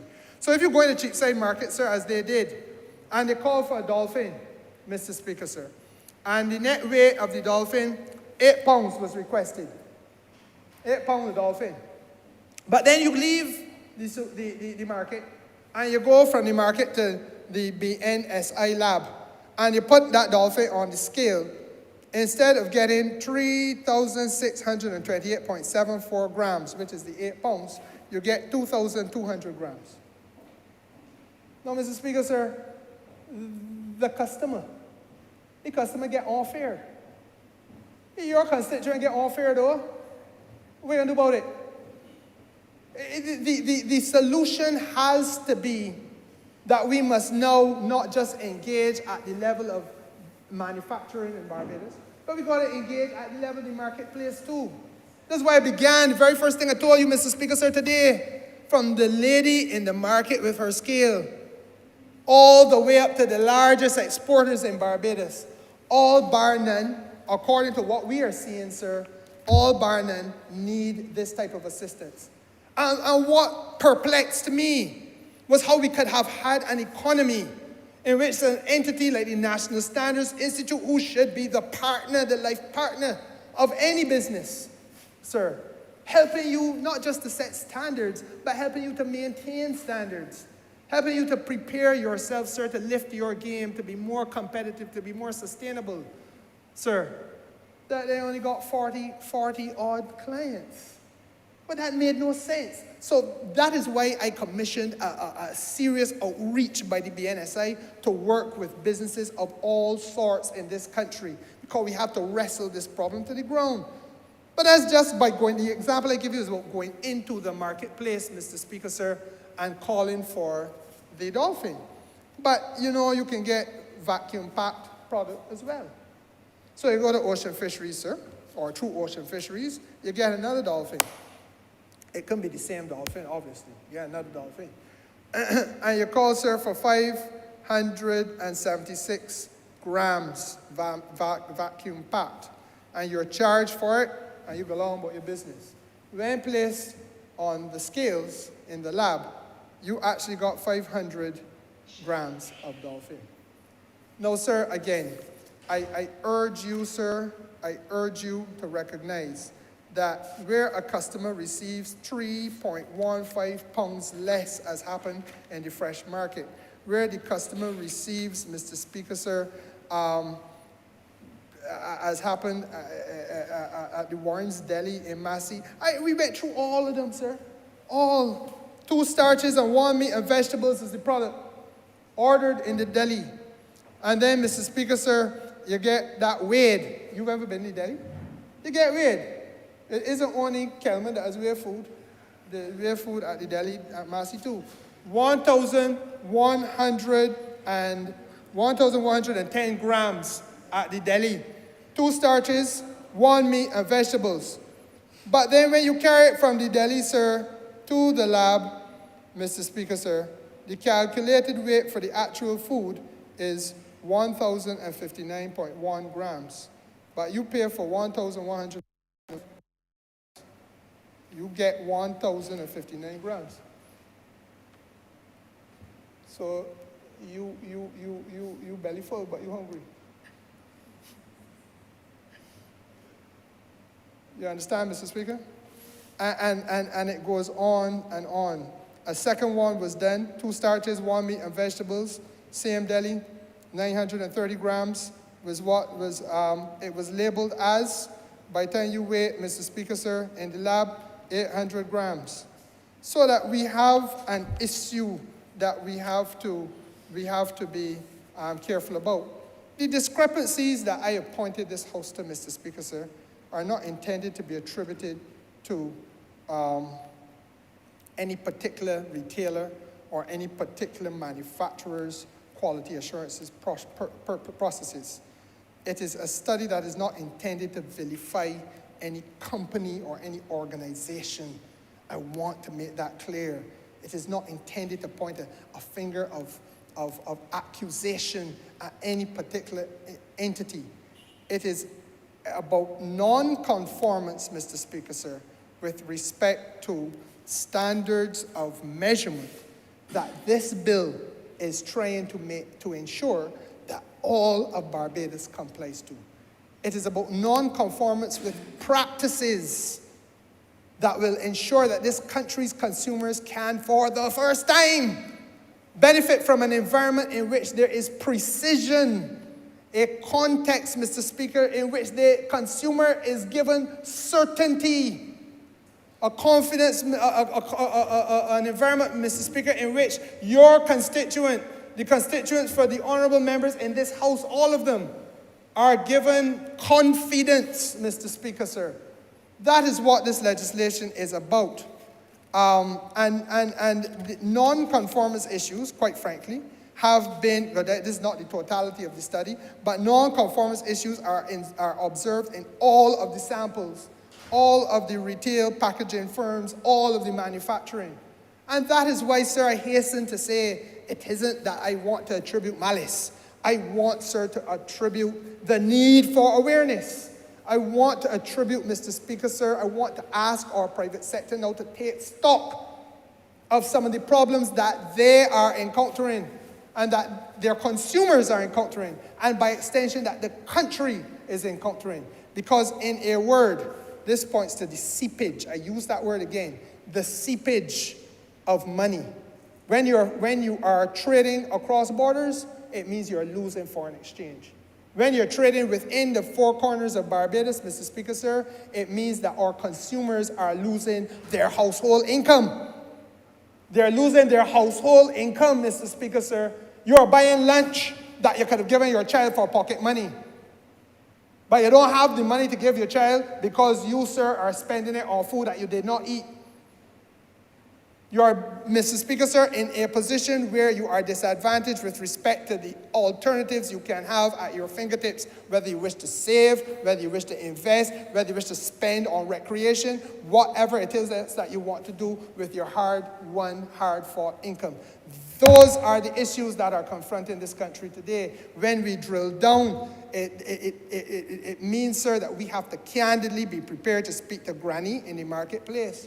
We got to be prepared to speak to Uncle who's selling fish. We got to be prepared to speak to the lofty Mr. Jones who is driving his Mercedes, whatever S-Class, and parking it in a car park and sitting down in an air-conditioned office and presiding over a board of directors which is seeing $10 million in revenue every year, Mr. Speaker, sir, because down the chain there is seepage.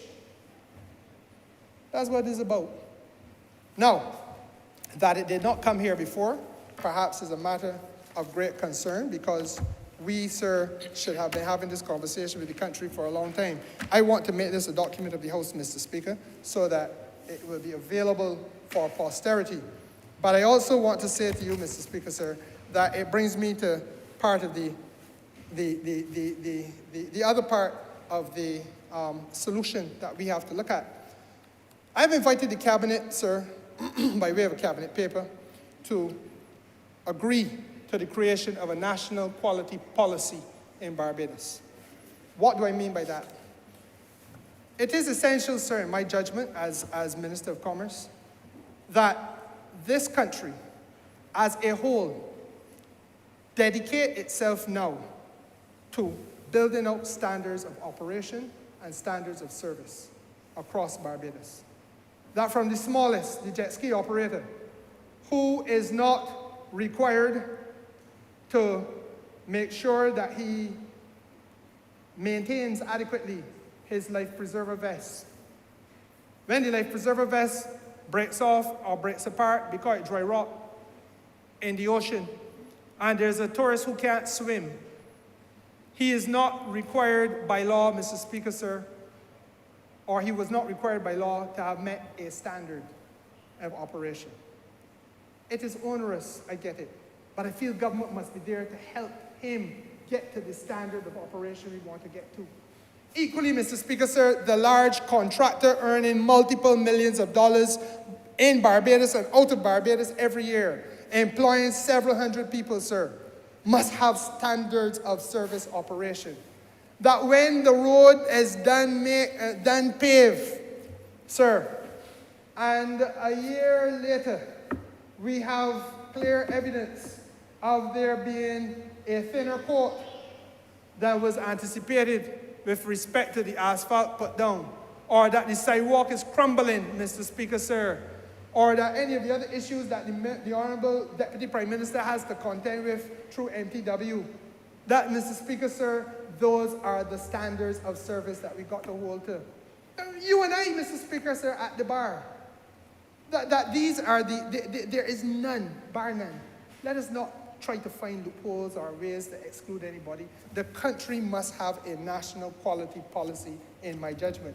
And that national quality policy, sir, has to be set by a committee, probably led by the same National Standards Institute, of persons who will help us not just to structure it, but give us as a country the opportunity to build out the way in which we can live it and enforce it. It is only through that collective endeavor, Mr. Speaker, do I genuinely believe that we're going to avoid this kind of thing that I had to present to the House today. It is all well and good to say that we are going to join international agencies. In this case, Mr. Speaker, sir, I think they call it the Convention du Mètre, which is the International Standards Measurement Agency. Mr. Speaker, it is all well and good to bring in new legislation, which will, in this case, go as far as to bind the Crown and hold the Crown liable, hold the state liable in the same way that we hold others liable, sir. But it is equally important, in my judgment, that as a matter of policy, we now translate that above and beyond just the things that we got to do to measure accurately. It is clear, I hope, from what I have said in the House today, that our ability to measure our systems of measurement in every area of activity which is economic has implications for better or for worse, depending on how you are managing that measurement process. But Mr. Speaker, sir, the economy is more than just about measurement. The economy is about standards of performance. And again, if you have, as we know we do, an already expensive jurisdiction, then, sir, this jurisdiction has to compete on the basis, sir, of value for money. It has to be that the quality of the performance in every area of economic activity is looked at with a critical eye and is refined and then refined again so that it can be the best possible level. And then once we can get that right, as I said before, it allows us to open doors to foreign markets. It allows us, sir, to trade across borders at a more rapid rate. It allows us, Mr. Speaker, sir, to derive foreign exchange from a multiple set of sources in a way that perhaps we cannot do because we are now not operating at the top of our game. And I think, sir, that national quality policy is one of those methods by which Barbados will be able, sir, to have everybody buy in and participate at all levels of the economy, in all spheres of economic endeavor, to get this country to being at the top of its game with a view to being first in class as a developing country in the world. I do not think it is beyond this, Mr. Speaker, sir. But it requires, as I said at the beginning, for us to be prepared to hold up the looking glass and to look at ourselves critically and to realize where we have failed and to accept that we have been on this zone, in this zone, sir. This is what I just said to this House. This study, Mr. Speaker, sir, tell you none that you didn't suspect. This study, Mr. Speaker, sir, has not told me anything that I did not suspect. And quite frankly, it has confirmed what I have heard people suggest, that this has been their experience. And if you get John Brown here in St. Michael, and Pat Thompson there in St. James, and Lucy Fields in St. Lucie, telling you pretty much the same thing about their one-on-one experiences, Mr. Speaker, sir. The time comes, I think, and has come, where we need now as a society and as an economy to face the reality and to wrestle it to the ground with a view to fixing it and putting us on the correct footing.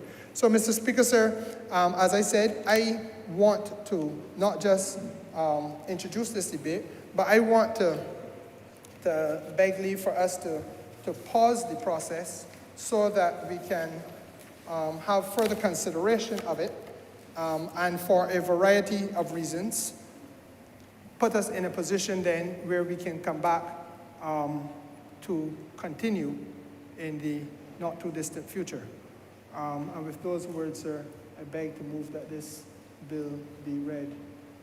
No, I can't do it at this stage. But I thank you, sir.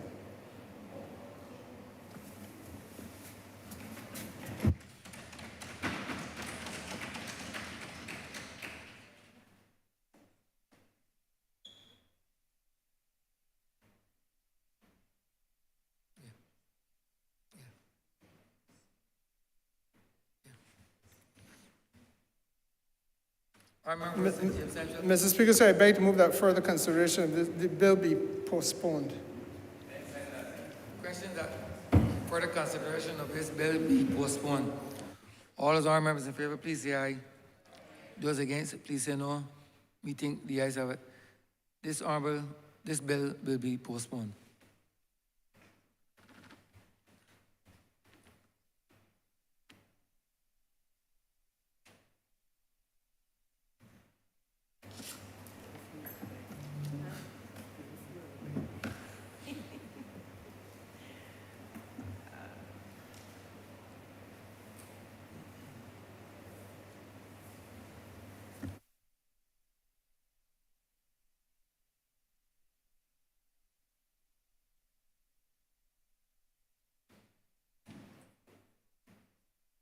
Honourable Leader of Government Business.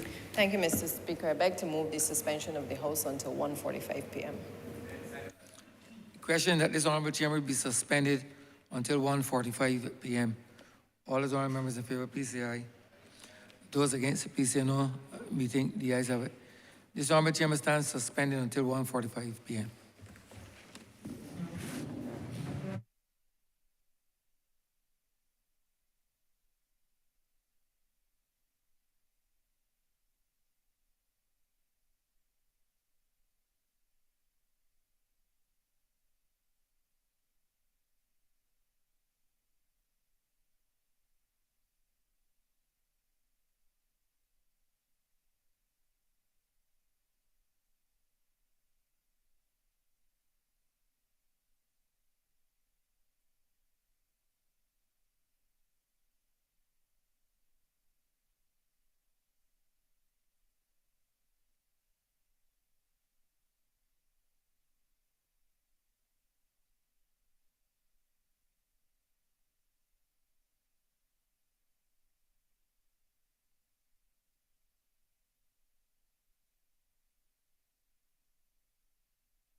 entities that have given the response to the catastrophe that was visited on our shores, Hurricane Elsa, and the freak storm, by the way, because it does both. And then the second part of it is to change the purpose of the catastrophe fund to allow us not only to respond after an event, but also to appreciate that there are certain measures you can take in advance of a catastrophe. Now, when this legislation first came, it was always designed after the catastrophe. But you and I and everybody in Barbados knows that when we expect a catastrophe, when we expect high winds, there are certain things you do in advance so that if you have a problem, it would mitigate those. And that is what we're seeking to do in this bill. So two aspects to it. The first aspect is to pay agencies like National Housing Corporation, Urban Development Commission, Rural Development Commission for the work that they would have done to expend with the catastrophe that we had in the freak storm and Hurricane Elsa. In the past, the catastrophe fund only was set up to pay businesses and individuals, but never as en bloc as this is seeking to do. And the second and more important part, to my mind, is to be able to give people an opportunity to prepare in advance of a catastrophe. And I'll give you an example. You know, Mr. Speaker, whenever now you're invited to speak at a conference internationally, the buzzwords are resilience, resilience, resilience, and resilience. And why is that? Why is it that everywhere is talking resilience? We only have to look at the CNN today at what has happened in Florida with Hurricane Ian. It is a major, major disaster costing billions and billions of dollars.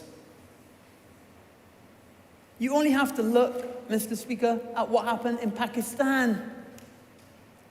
You could imagine an event that floods 1/3 of a nation, 1/3 of a whole country, the size of Pakistan.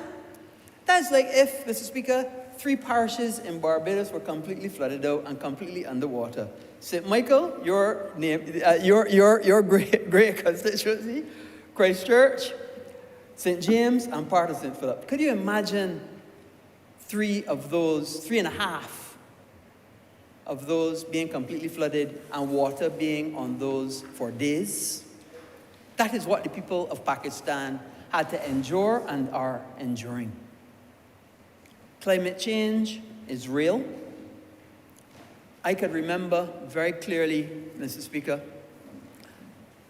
a satellite photograph, and it had 4 hurricane systems in the Atlantic at the same time. Never before heard of in this region.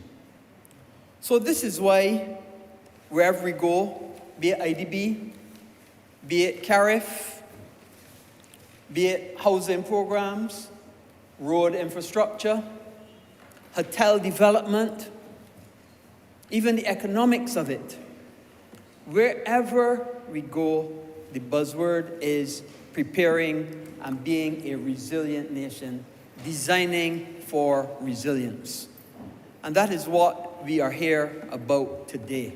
Because at the end of the day, we have to understand, we have to re-engineer, we have to rethink, and we have to make sure that going forward, everything we design is designed with that resilience in nature and understand it. Mr. Speaker, Hurricane Elsa was a tremendous, tremendous burden on this country. Tremendous burden. I have the updated numbers. There were 1,746 houses were impacted in some way that reached out to get assistance. Now, that is not all that got damaged, because there are many private people that did not reach out to government and had to fix their houses on their own. Many of them that the insurance companies looked at them and said, oh, the amount of damage that you have doesn't come to your deductible, so you have to do it totally on your own. Me included. Because a tree fell down and damaged 2 of my houses, and I had to fix them on my own. And that happened to many, many people across Barbados who are insured, but the damage did not get to the level of the deductible. So even although government did 1,746 houses, my estimation is many, many more houses got damaged, but people fixed them on their own. Of those 1,746 houses, between the Urban Development Commission, the Rural Development Commission, and National Housing Corporation, they have been able to do 554 and started 537. So they have 73% of those houses have actually either started or been completed. The greatest success, though, what I found, and my colleague minister will also tell you, was the opportunity for people to get materials provided to them. And that was a great opportunity, because people are able to help themselves. They just needed a little help with the materials. And the National Housing Corporation was able to provide 213 householders, and they made the arrangements to do the repairs themselves. And you know what? To me, that was a good program, and it was a better program, and I'll explain to you why. If your roof is damaged, Mr. Speaker, and you can get your roof on quickly, because you get the materials from National Housing, they assessed it, and you get your roof on quickly, you are in a better position than the person whose roof is damaged and they wait for somebody to come and do the repairs because it takes longer. And you know what? As more rains come, the rains then get into your floor, and your floor gets damaged. So you now not only have a damaged roof, but you now have a damaged floor. And it is important that when you have damage to your structure of the house, that you get it fixed as quickly as possible, because if you don't, the knock-on effect will be further damage to other parts of the house. And that is why the provision of materials was the best, because it got repairs done in a quick and speedy manner and didn't allow further damage to other parts of the house.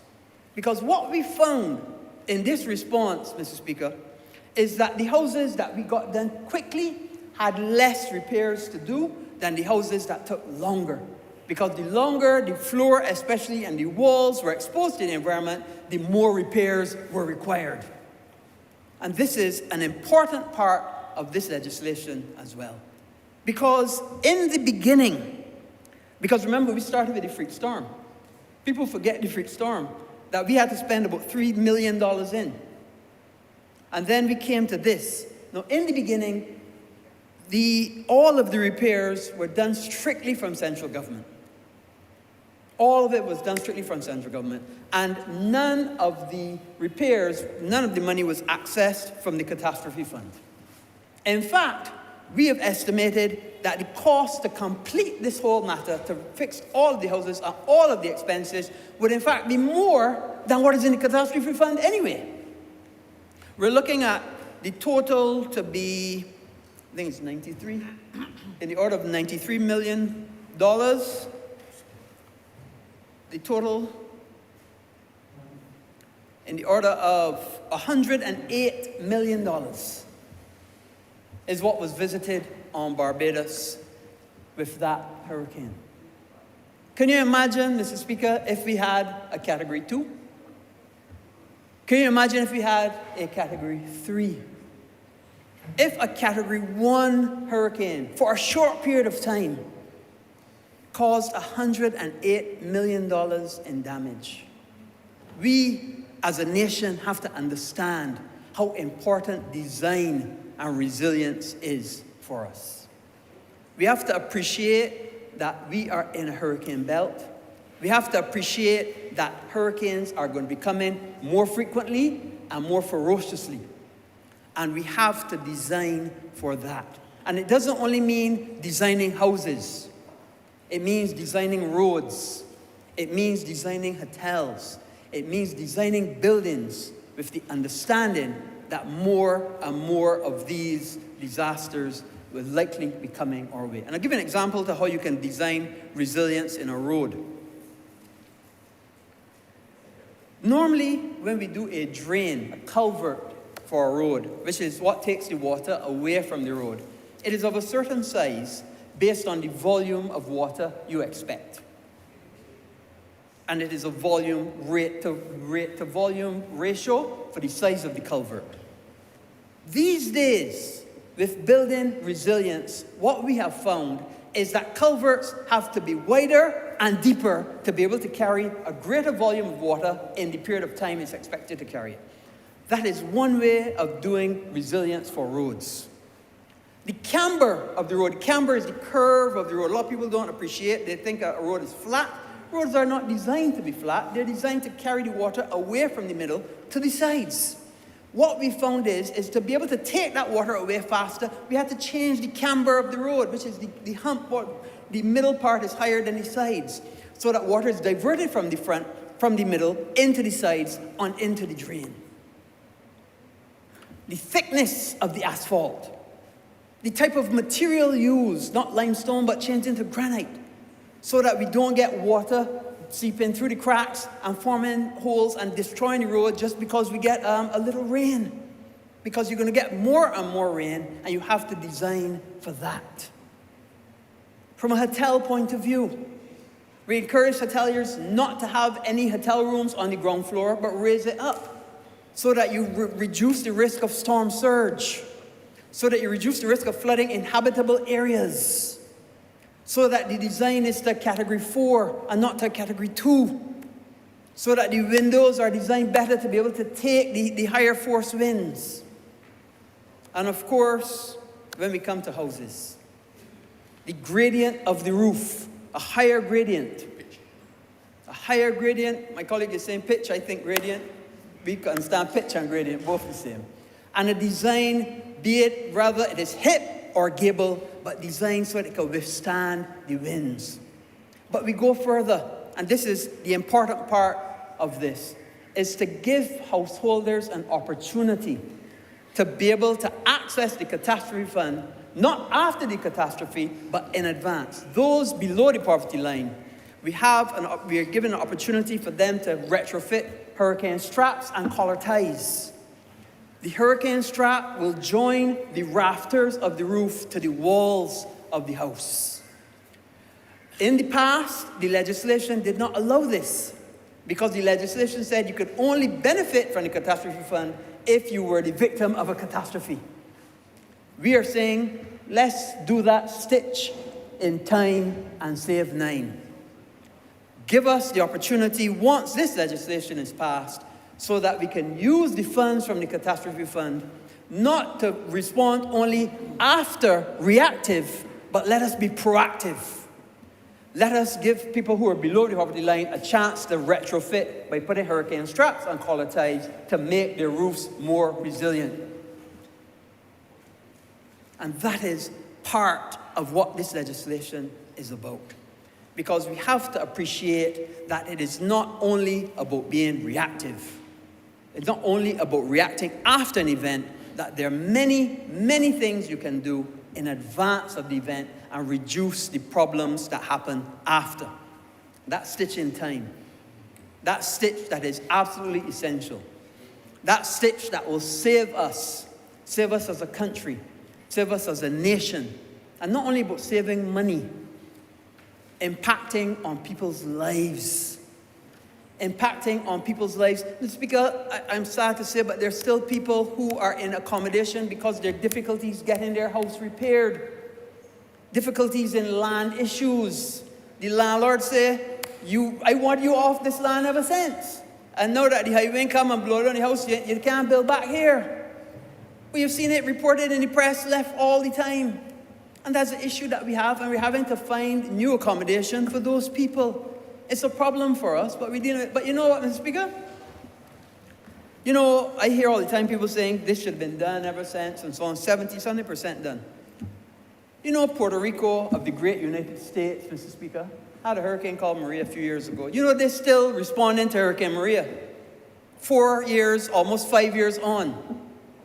Still responding to Hurricane Maria. The great United States of America. And Barbados, a developing nation, has managed to get 73% through the good work of the member for St. George South. Well, he's saying, and myself, I only started it, but he's continued the good work.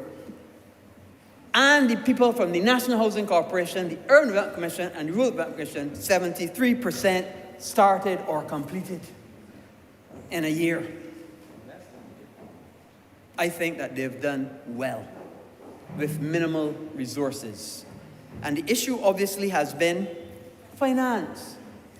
In the early response, it was all done through central government. But it comes a time that central government reaches its limit.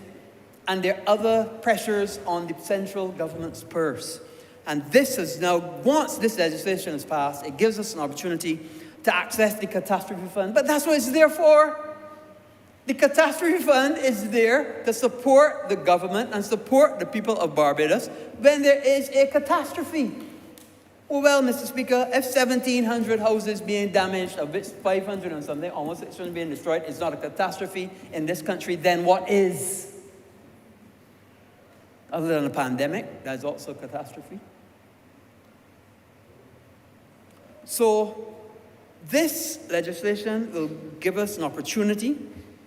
And the other part that the legislation, the change in the legislation will do, the amendment will do, is rather than having to pay individuals, because how the catastrophe fund was designed in the past, each individual had to apply, they had to give all their receipts, they had to give all the in advance and go through a whole form process. But because we responded by agencies, this will give an opportunity for the catastrophe fund to pay back to the agencies directly rather than taking the period of time that it would doing 1,700 houses. It would be a logistics issue for them to do that number of houses. So those are essentially the two parts of the bill. I want to go back to one aspect of it, and it has to do with the Barbados Light and Power. I know it's quite topical because the Barbados Light and Power is going through a rate hearing now, and I won't get into the rate hearing aspect to it. But prior to the changeover when the company took over the Light and Power, I am aware that there was a move to change the light poles in this country. Now, the Light and Power owns the light poles. And this is an important point because it is part of the resilience of the nation. After Maria, the light poles that were destroyed at 10 feet up and above. They were all wooden light poles. Wooden light poles run the risk of snapping due to the tension of the wires when they get waterlogged and the wood itself.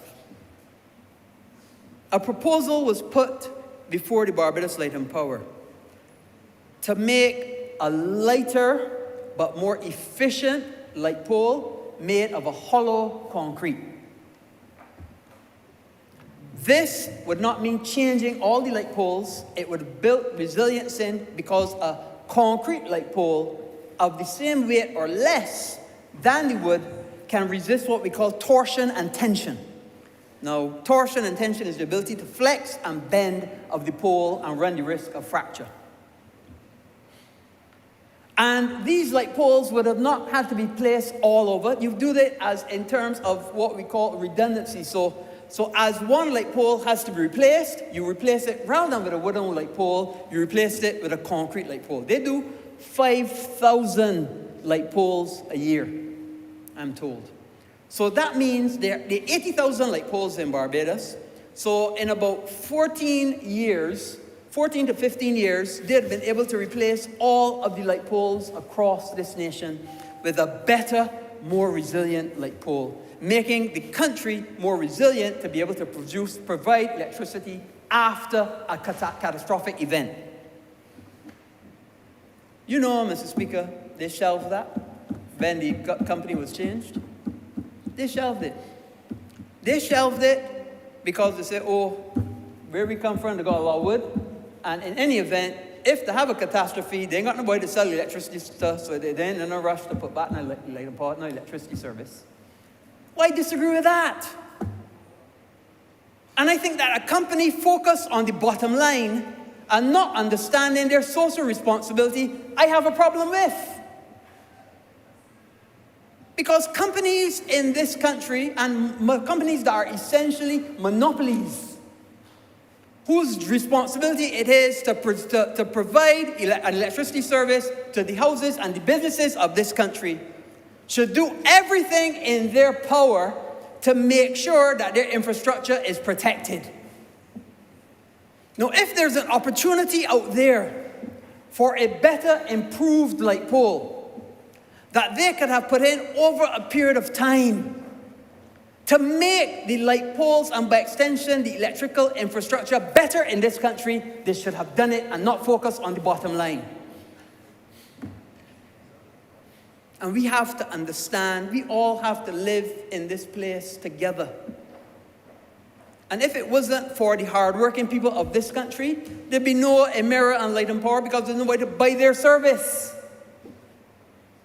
And if they make it so hard for us to buy their service, then people will look for other alternatives.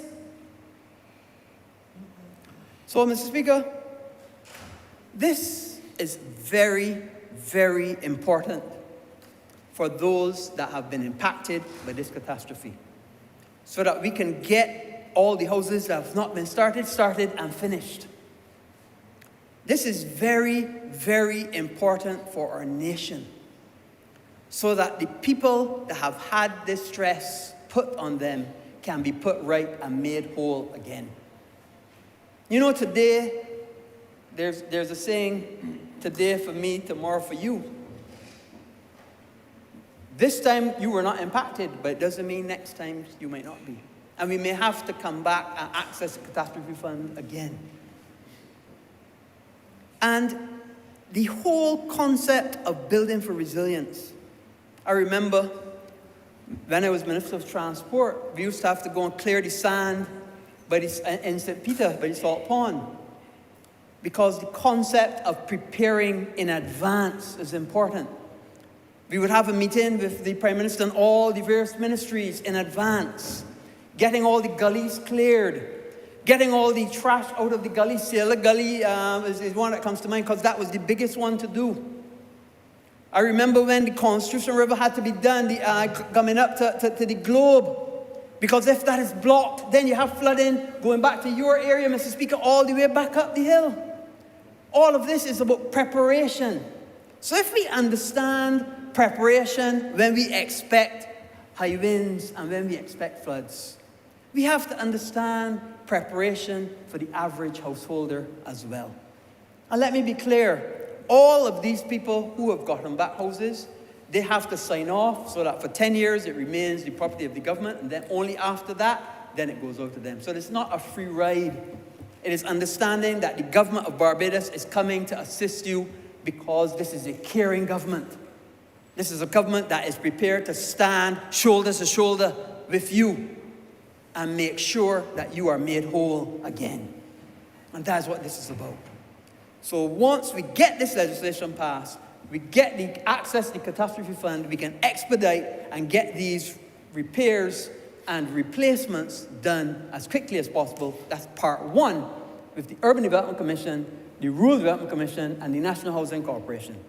And part two, which is to me a more important part, because this is only 1,700 houses. Imagine if we were able to give an opportunity to 4,000 houses to be able to retrofit them with hurricane straps and collar ties. It's not a big amount of money, $100, $200 to those below the poverty line.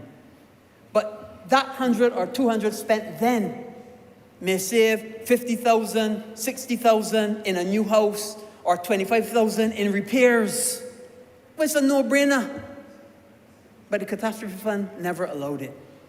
And this is why it's so important to be forward-thinking. You know, I always say, Mr. Speaker, if you continue to think inside the box, be prepared to live in the box. But that's not how this government operates. We think outside the box because the box cannot contain us. We have to see further than that. And that's why the people of Barbados have shown the confidence in us as a party and as a nation to take on their problems and make solutions for them and put those solutions into practice. So I'm very, very happy with what the member for St. George South has been able to do. He has run with that program. They've done an excellent job, and they continue to do an excellent job, and they're going to complete this project. They're going to complete it, especially once they're able to access these funds. And the other project, of course, will be the Strap It project to get, and as I understand, 60 people as a pilot project have already benefited from hurricane straps and collar ties being placed to strengthen their house. Will it mean that your house don't get damaged? No. And I want to be clear, hurricane straps and collar ties don't mean that your house will not get any damage. Will the damage be reduced because you get a chance to keep your roof on? Yes. You know, it's because sometimes you see people with blocks on top of their roof. I don't know if you've seen it. But whether you like it or not, that little added weight is add a little something to keep the roof down. And people recognize this. I remember going through at the BDF, and I saw that they actually had hostile wire on top some containers, and then stake them into the ground to be able to keep buildings in place when the high winds come. Our main problem in this country has not been flooding. Flooding is an issue, but it generally dissipates. All of this damage is predominantly wind damage to roofs and structures. And that is what we have to protect against. And that is why we have to make our houses more resilient, make our buildings more resilient, make our roads more resilient, make our infrastructure, especially light and power, more resilient. This is why when we did Highway 1, we put all of the conduits in place so they can go underground with all their cables. So you don't have to dig back up the road when you're going to do that. That was done. That's why the plan for Highway 7 is to do the same. Put all the conduits underground so that when they're ready to do the cables, they go underground rather than being overhead. And it will happen one day. In the same way that we will have electricity even come into your house underground rather than being connected to the house, so that you have that resilience, so that when a tree falls down, it isn't going to fall and pull down all the wires because it's underground. We have to think outside the box. We have to prepare ourselves for any eventuality because we recognize that this is a changing world.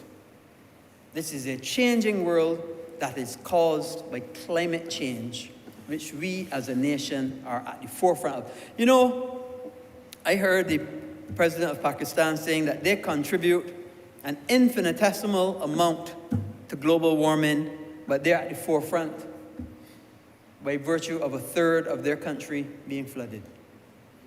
Well, if they contribute infinitesimal, ours is almost insignificant for the infinitesimal. But we too are at the forefront because we are in Hurricane Alley. We're the first landfall after Africa, and we get the first of the hurricanes.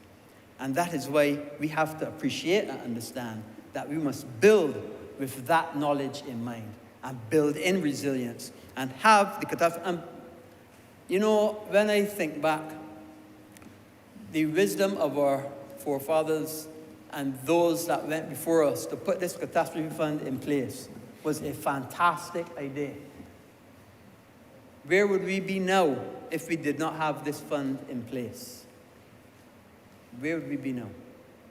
So I thank them, and I thank the people of Barbados for understanding that this is absolutely essential and a must for us to be able to get our brothers and sisters back to where they were. Let us work together to make them whole again. Mr. Speaker, I'm obliged.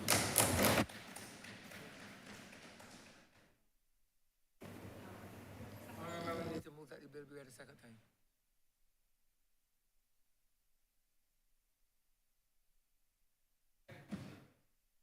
I beg to move this bill read a second time. Honourable for Christchurch, please. Mr. Speaker, sometimes you get those strange things, sir, that cut across many ministries. And when the Catastrophe Fund was first conceived, it was seen pretty much as a finance measure, something that fell under the purview of the Minister of Finance. It was invested by the NIS, and it fell under the Ministry of Finance. And in so drafting and constructing the legislation strictly pretty much as a financial measure and a financial solution, certain things were not thought about. And the thing about legislation, sir, being somebody who practices criminal law, is quite often you only see the effects of the legislation and the holes in the legislation, the shortcomings in the legislation, when the legislation is allowed to play out. So you may draft what you think is a perfect piece of legislation, but as time allows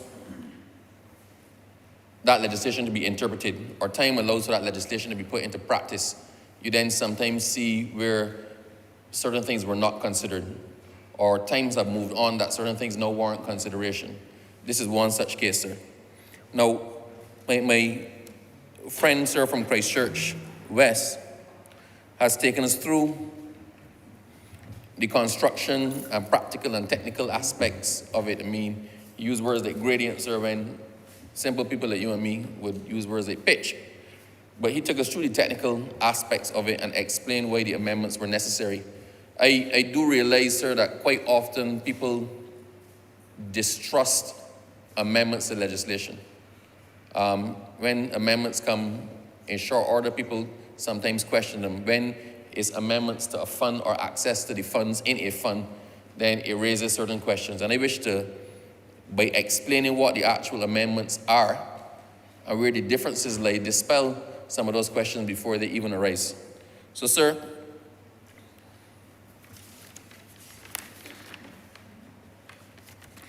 the first thing that was changed, sir, was Section 4, repealing Section 4 of the substantive piece of legislation. And I'm going to read what subsection 4 in its original form was, sir. It says that the purpose of this fund is to provide financial aid to eligible persons and qualifying businesses in need of such aid as a result of a catastrophe. So that starts by contemplating that the catastrophe has happened and we're now seeking to patch up. And it then explains, sir, who those persons were who were eligible to draw, and that occurred in the first schedule. And in the first schedule, sir, the persons eligible to draw on the fund or to make an application were persons who own property that was less than $150,000 in value, and individuals who their yearly income was less than $25,000. So those pretty much below, or in the realm of the poverty line, sir. And it also then looked at businesses, the 2020 amendment looked at businesses, sir, that might suffer in a pandemic or something else like that. So the new amendment to Section 4 says that the purpose of the fund is to provide financial aid to eligible persons and qualifying businesses in need of such aid. So it's not time-bound, in need of such aid. And to facilitate measures by the state to mitigate or remedy the adverse effects of a catastrophe. Mitigation, sir, contemplates actions before the catastrophe, and it also can encompass actions afterwards, and that deals with remedying as well. Now, one of the fundamental changes to 4, so it was the facilitation of measures by the state to mitigate these things. What we had, sir, at following ELSA was an ambitious plan by the government to try to fix as many houses as it could for persons who could not afford to fix their houses. I am very familiar with it, sir, because I was deeply involved in it by virtue of disaster emergency management falling under my portfolio. And I spent, in the early days, sir, some very, very long meetings with the Honourable Member for St. George South and also the Member for Christchurch West, as we literally went through all of the reports. You had to send persons out to validate the reports. You had to then try to put them in order. You had to try to decide what was critical for now, what was a complete rebuild, what was a remediation. And it got very difficult. But the agencies of the Crown that were contemplated under the 2020 legislation were the UDC and the RDC. But what then happened, sir, as I said, remember, it started by saying that it was a financial contemplation in drafting the initial legislation. So UDC and RDC, sir, fell under the same ministry as the Ministry of Finance, which was the Prime Minister's substantive ministry. What ended up happening, sir, is that the Honourable Member for St. George South, by virtue of National Housing Corporation, were undertaking the vast majority of the renovations and rebuilds. But there's no provision in the Act as it now stands for the National Housing Corporation to recoup its funds from the catastrophe legislation, from the catastrophe fund. Now, sir, the other thing, the money was paid as a grant to the individual.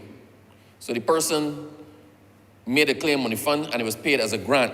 Now, sir, this takes us to another part of the amendment. Sir, it says, this is the amendment to the first schedule, where with the approval of the Physical Catastrophes Committee, a house is provided by an agency to a person who is entitled to a grant under this paragraph, and repairs are effected by an agency to a house owned by a person who is entitled to a grant under the paragraph, that the committee shall, instead of paying the grant to the person so entitled, pay the amount of the grant to the agency. Now, sir, the previous wording for the first schedule, as I said, sir, there's no mischief in this. This is purely to address practical considerations and get people's houses fixed. Sir, in section 1.5 under the first schedule, that's the old legislation that we're now repealing and that we're now amending, sir. It said, where with the approval of the Physical Catastrophes Committee, a house has been provided by an agency to a person who is entitled to a grant under this paragraph, or repairs have been effected by an agency to a house owned by the person who is entitled to a grant under the paragraph. There's a critical part here, sir. The committee shall, instead of paying the grant to the person entitled, pay the amount of the grant to the agency if the work was carried out to the satisfaction of the committee. Now, the problem with that, sir, that contemplates the completion of all of the works before access can then be had to the fund. So a person applying for the grant in this situation had to find themselves in a position to get the work done, finish, then present their receipts and ask for the money back. And that also applied in relation to the UDC and RDC. So this current amendment, sir, allows UDC, RDC, and the National Housing Corporation, and the ambit was widened. There's a catch-all phrase in there, sir, widened to deal with any other agencies of the government that will be responsible for social provision of social services, whatnot. So because we had the issue with having to substitute NHC, we widened that, sir, to capture any other agencies or authorities of government that might subsequently be charged with providing things to deal with catastrophes. So we don't have to come back if there's something else, if they create another ministry or another statutory corporation that deals with that. So we've covered that there now. But it allows those agencies now, and it gives the committee the flexibility to contemplate an application by the agency on behalf of the person, because the agencies can actually apply by virtue of the first amendment that I read. So the agencies can apply, or the person can apply and say that the agency is working for them. But the important thing is that you can now access money to mobilize. The committee can do it in stage payments. The committee can decide that, we want to inspect when the foundation is done. We want to, I don't know, the Honourable Member for Christchurch West is more familiar with the stages of the house building. I think it's foundation, then ring beam, then roof, and then windows or something. plastering and whatnot. So the committee can actually set the terms and conditions that it wants or that make practical sense in a construction world. Sir, if any of the persons who are affected by ELSA had to complete their repairs on their own and then seek to draw on the fund, this fund would never get touched. It wouldn't get touched. The fact that this fund exists is to service those persons who are not in a position to repair their house. So the clause in there that required where an agency does it, that it had to, the completed works had to meet the approval of the committee, sir, kind of negated the intention. I can see where they wanted to do it. You don't want a bogus contractor fixing and carrying away money or overbilling or something like that, sir. But where you're talking about agencies of government, if you can't trust the National Housing Corporation to manage its own affairs, then it needs to start working. If you can't trust the UDC and RDC to put things in place to oversee construction, then we make a nonsense of everything else we're doing, then it shouldn't exist. So these amendments, sir, are simply to deal with the practical realities of what we've encountered as a result of dealing with Hurricane Elsa. Now, sir,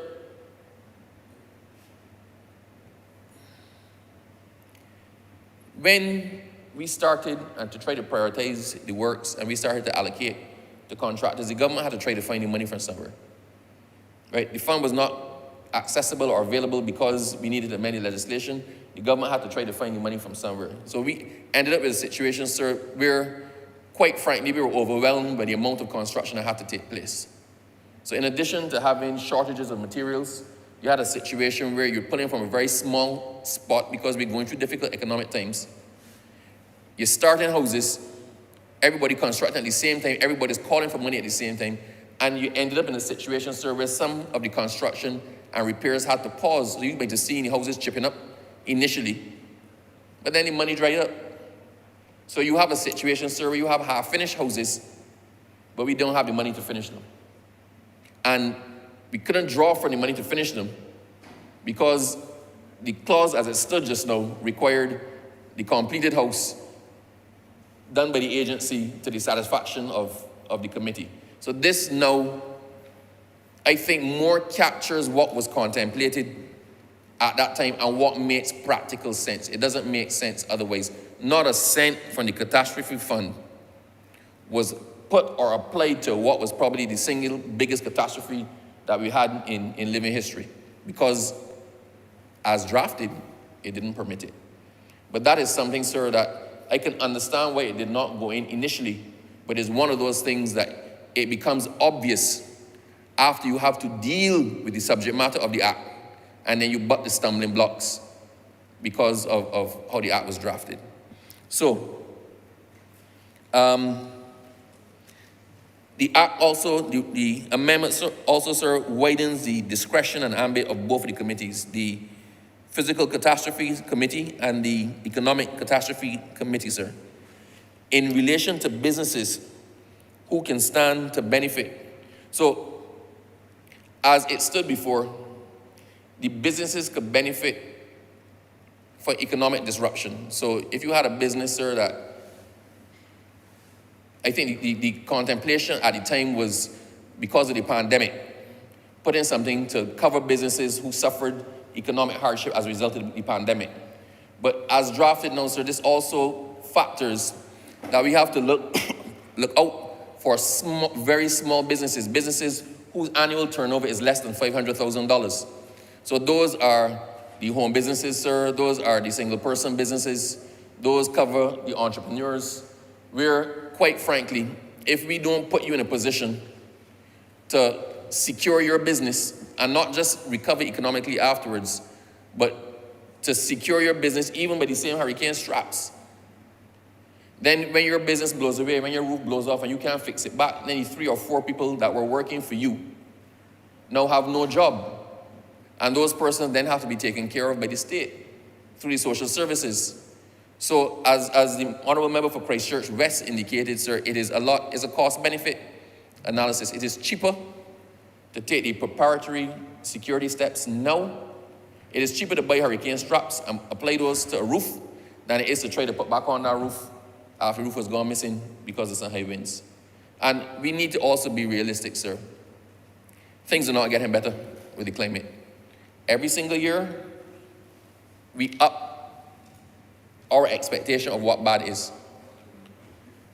I do not think that anybody would have contemplated, sir, that a hurricane would have approached Florida from the west, going west to east, passed over the entire of Florida, spent itself down to a tropical storm, went back out into the open water, went back up to hurricane again, and then hit another part of the American coast.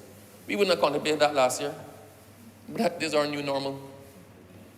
We would never have contemplated last year that, as the minister said, 1/3 of Pakistan could have washed away. I don't think we as Bajans can contemplate what the size of Pakistan. I don't know these things, sir, but I'm sure that the honourable member probably knows the square mileage of Pakistan. No. But I am sure Barbados could fit into Pakistan a couple million times. Imagine, sir, every single island in the Caribbean, everyone at the same time being underwater, being flooded. It's staggering to contemplate, but these are our new realities. So we have to do the little things that we can do. As we drove around, sir, and as we drove around surveying the damage following Hurricane Elsa, and this government, the ministers of this government, sir, were on the ground. I think probably every single minister and MP was on the ground, literally going to people and trying to evaluate for themselves. In some instances, sir, we were able to evaluate the extent of the damage by the photographs and the geotagging that the MPs themselves did on foot in their constituencies. So as we went around, sir, we were able to not just rely on the technocrats, but we were able to see firsthand exactly what happened. It wasn't that the paling just came off, the galvanizers came off, it's that the whole roof went. So at least if you had strapped down the rafters, and even if the galvanized peeled off, then you get back the galvanized and you nail it back on to the existing rafters, and you can have some measure of security. In instances, sir, we were trying to cover whole houses with tarpaulin because there was no rafters to nail galvanized onto. We saw some houses that looked like the roof should have gone, next to houses that looked in better condition than them that were missing their roof. And we realized those houses had a few straps on. Somebody thought to themselves, let me put on some straps. So as, I hate to quote the member for Christchurch West, sir, but as he said, it's a no-brainer. It is one of the simplest things and easiest things that we can do. It will not save all. But for everyone that it saves, it is one that we don't have to deal with as an emergency when the next high wind comes. And the next high wind will come. These are the things that we can actually do. So this fund now, sir, is going to be used in a sensible way. It's going to be used in a sensible way. It doesn't make sense running behind the damage after it has passed, sir, when we could expend some of the fund to mitigating beforehand the possible effects so that we preserve the fund in the actual expenditure following the catastrophe. I think that's probably the simplest way that I can explain that, sir. So all of the amendments that were done, and I'm not hiding anything, I'm not glossing over, I took pains to try to do it in the easiest possible language that anybody can understand. So basically, if I was to summarize it, sir, it allows the NHC now to be added as an agency that can do work on the houses. And that is practical because the NHC is probably the single biggest agency or statutory corporation that is managing the repairs following Elsa. So it makes sense to put them on. It removes the requirement for the disbursement of funds as a grant only after, when work is done by the agency, only afterwards, because then the agency ran itself into trouble. The NHC did not have sufficient funds to keep all the contractors mobilized, so everything came to a standstill. By doing this, we now give the NHC the ability to apply to the committee for some mobilization monies to get these things started. So I have every confidence, and I've been assured by the member for St. George South, that once the money is available, the work on all the houses is going to start back in very, very quick order. And he may have suggested to me, sir, that he's going to start with Christchurch East. That's why I'm so passionate here on his behalf. I won't hold him to that, sir, but, you know, time longer than twain. Time longer than twain, sir. And it also provides, sir, that you don't only need the affected person, the person below the poverty line or the border of the poverty line to make the application, but the agencies themselves now can approach the fund. So that makes sense. Rather than multiple people going to the fund, it would make sense that the agency that's responsible for the renovations or the work or the repairs or the replacement of the house, that they do their list and then they approach the fund in a block. So that the fund simply has, first of all, the ability of those in the fund to actually go and do the groundwork that the agency does. It probably does not exist.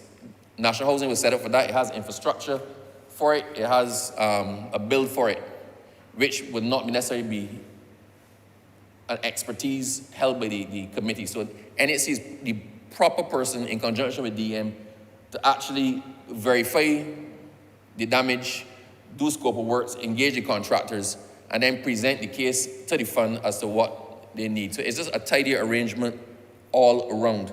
So, sir, I think, sir, that is probably putting it as easy as I can put it.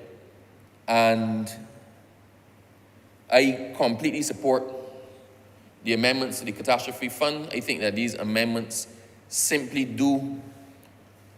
they follow and validate the spirit behind which led to the creation of the fund, and they correct the shortcomings in the legislation that only became apparent after a catastrophe happened and we were able to try to put things in place and realize that this vehicle doesn't actually work for us. So we're now making the vehicle purpose-built for dealing with catastrophes, for acting beforehand to prevent catastrophes, and for trying to let the housing repair following Elsa get back on track. So with those few words, sir, I support this amendment entirely. Thank you.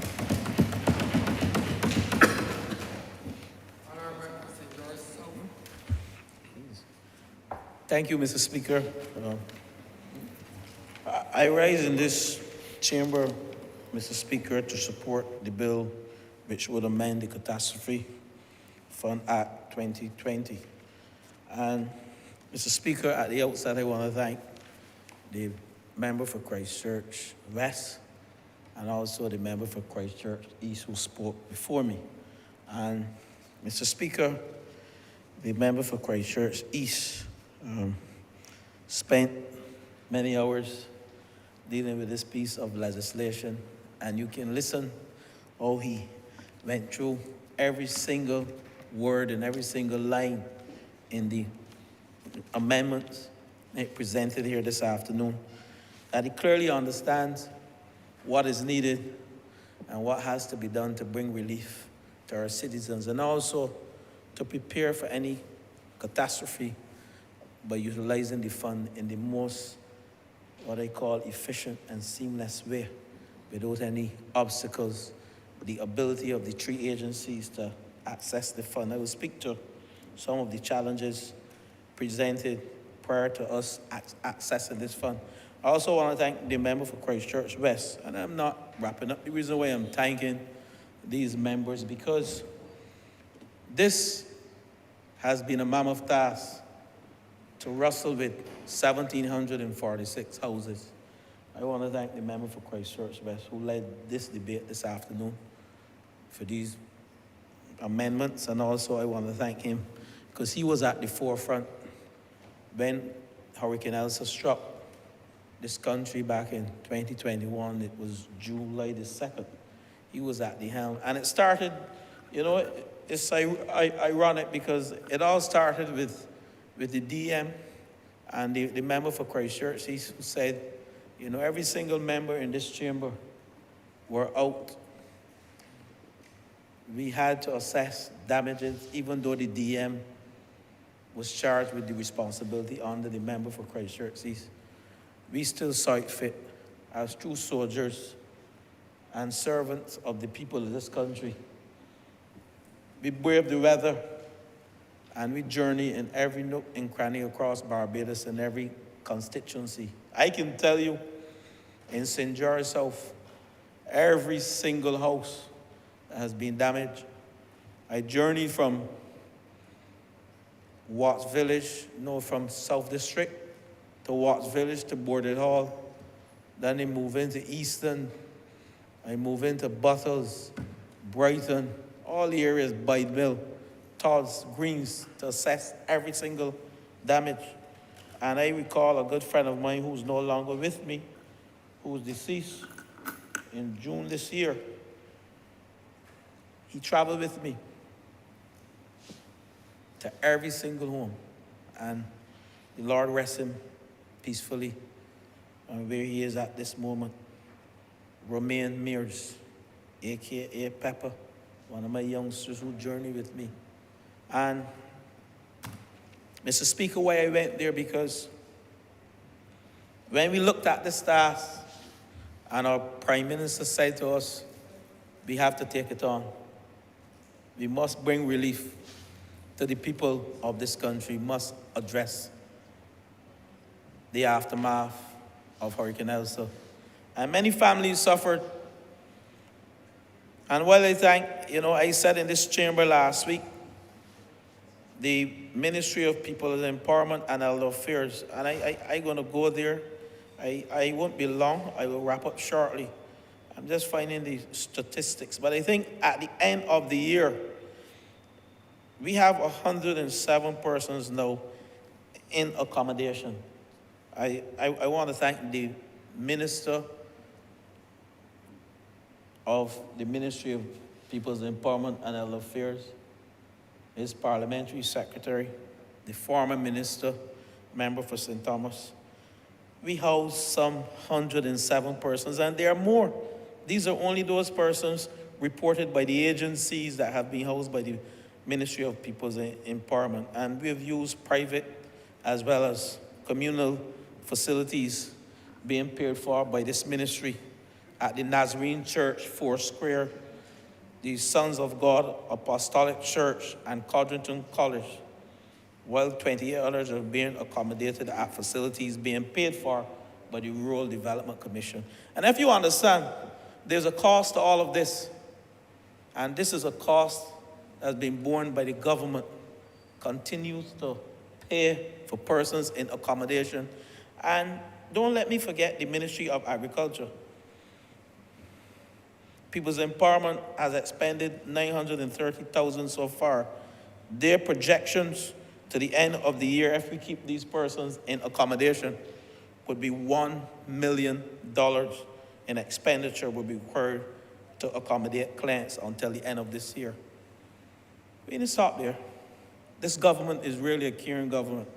The Ministry of Agriculture, Food and Nutritional Security estimates that between July 2021 and August 2022, it would have expended approximately $673,000 on supplying food to the various communal accommodations. And the ministry currently spends on average $35,000 per month to facilitate the purchase of food required between September and December 2022 to cover the cost of supplying food to the residents of communal accommodation. And I want to thank the minister and his team as well, the member for St. Philip South and his team. We didn't only house them. We are feeding people. We don't talk about things we do, but we have to allow this country to understand what has been done, this Hurricane Elsa and freak storm relief effort.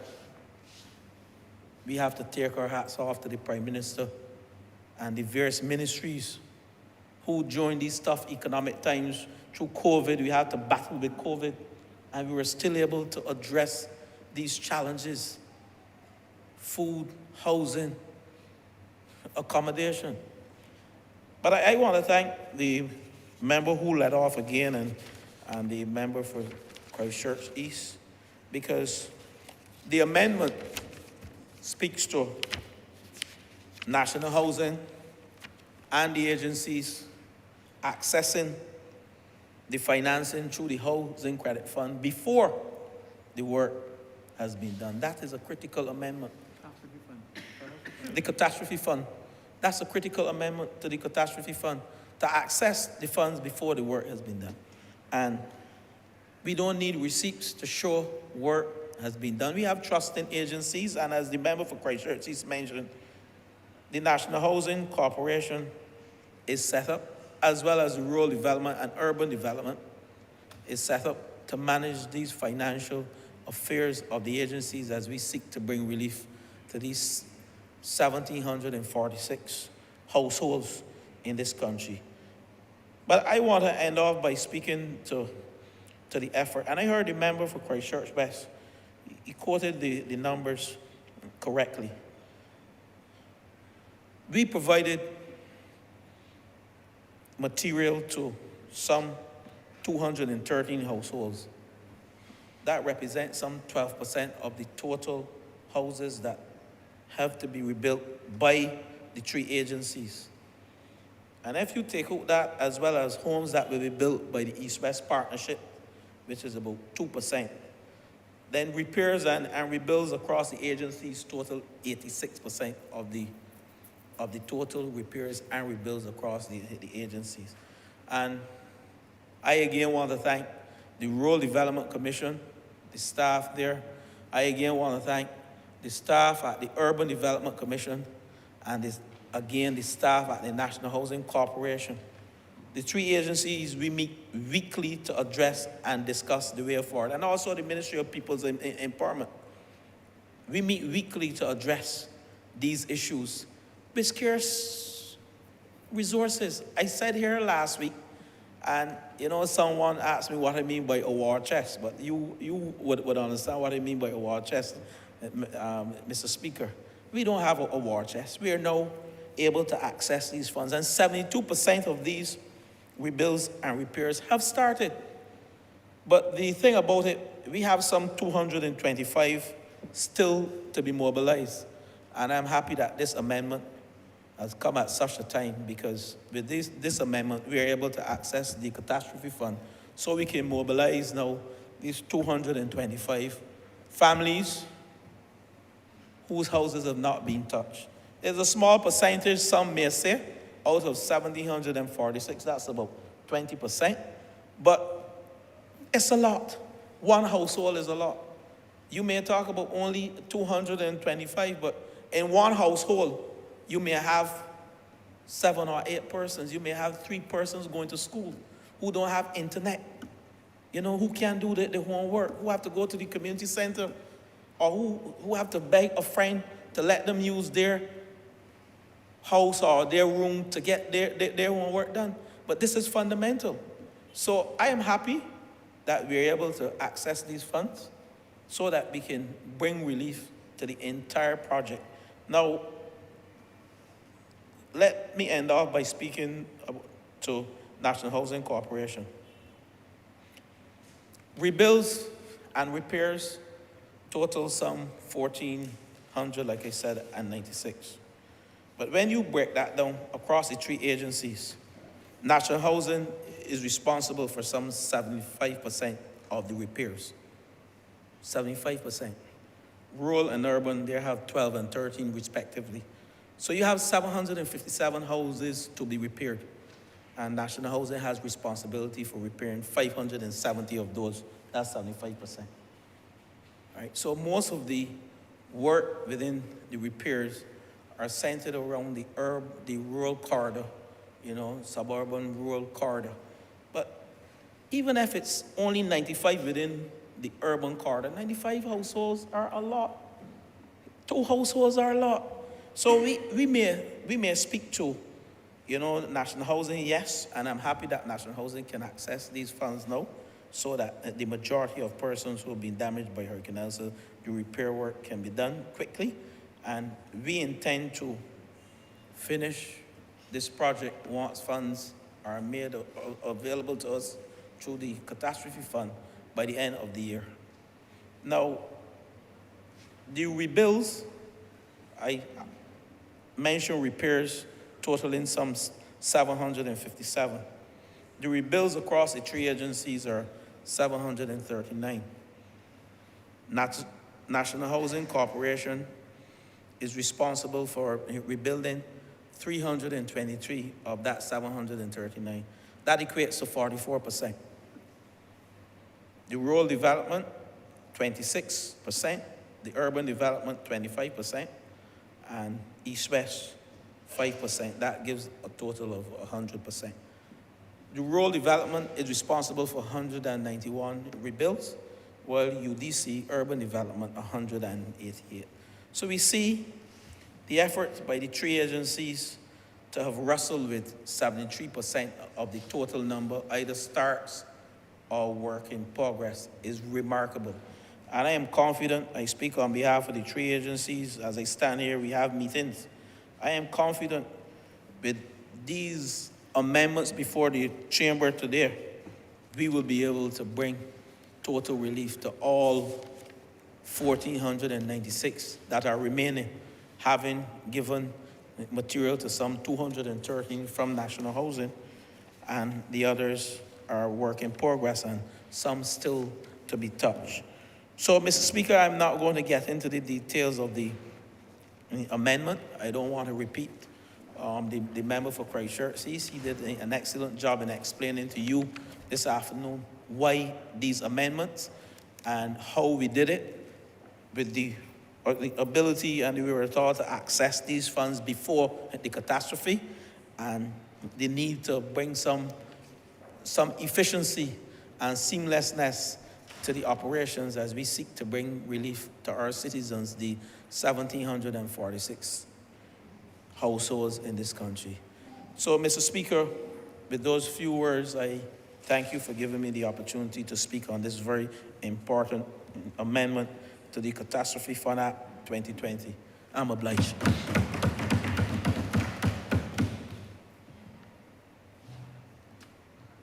Honourable for James South. Thank you very much, Chair, and I want to thank my colleagues for the remarks that they've made earlier on this very important amendment, which is going to allow us as a government to be more proactive in how we deal with resilience for our homes against a changing climate. It is indeed a distressing and anxiety-creating environment in which we live, because, sir, what we see all around us every single day in terms of hurricanes, floods, droughts, and so on, and recognizing that the normal patterns are disturbed with no hope of seeing what we call normal return, it is a cause of anxiety for every single citizen of this world.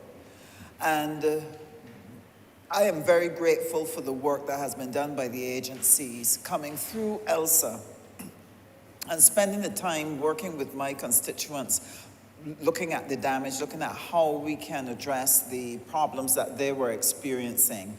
I am really grateful for the hard work done by Barbadians who are part of the UDC, who are part of RDC, NHC, and so on. People work all out. The disaster emergency management team, all of them, National Housing, everyone was put to the test in helping us as citizens to be able to recover and to get people back under shelter.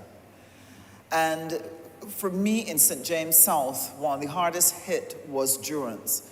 And it made me aware of how fragile our housing stock is, the condition that it is in, that people are not in a position to make the types of repairs that they need to make in order to ensure that they keep that house strong. And therefore, as a government, we've been faced with the position where we recognize that we have an emergency that is on our hands, and this is what would have given rise to the Roof to Reefs program, to look to see what it is we need to do as a country. How can we mobilize the necessary resources that will allow us to be able to take Barbados and make it resilient to a changing climate? One of the things that this speaks to me about, because, sir, I try to look down the road. I like to look ahead.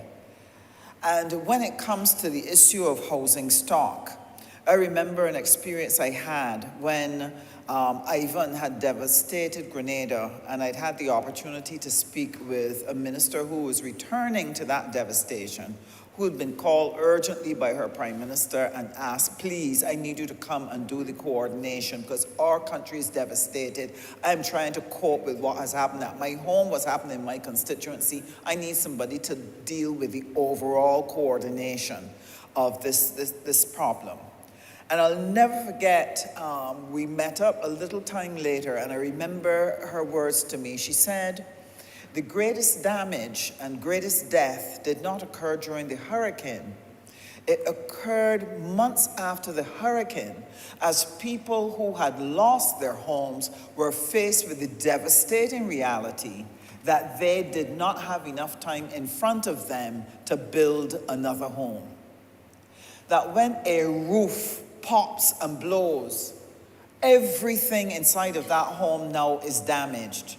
And everything, including the house and its contents, represents for the average citizen of this region everything that they have worked for. And to be able to replace it is a tremendous challenge.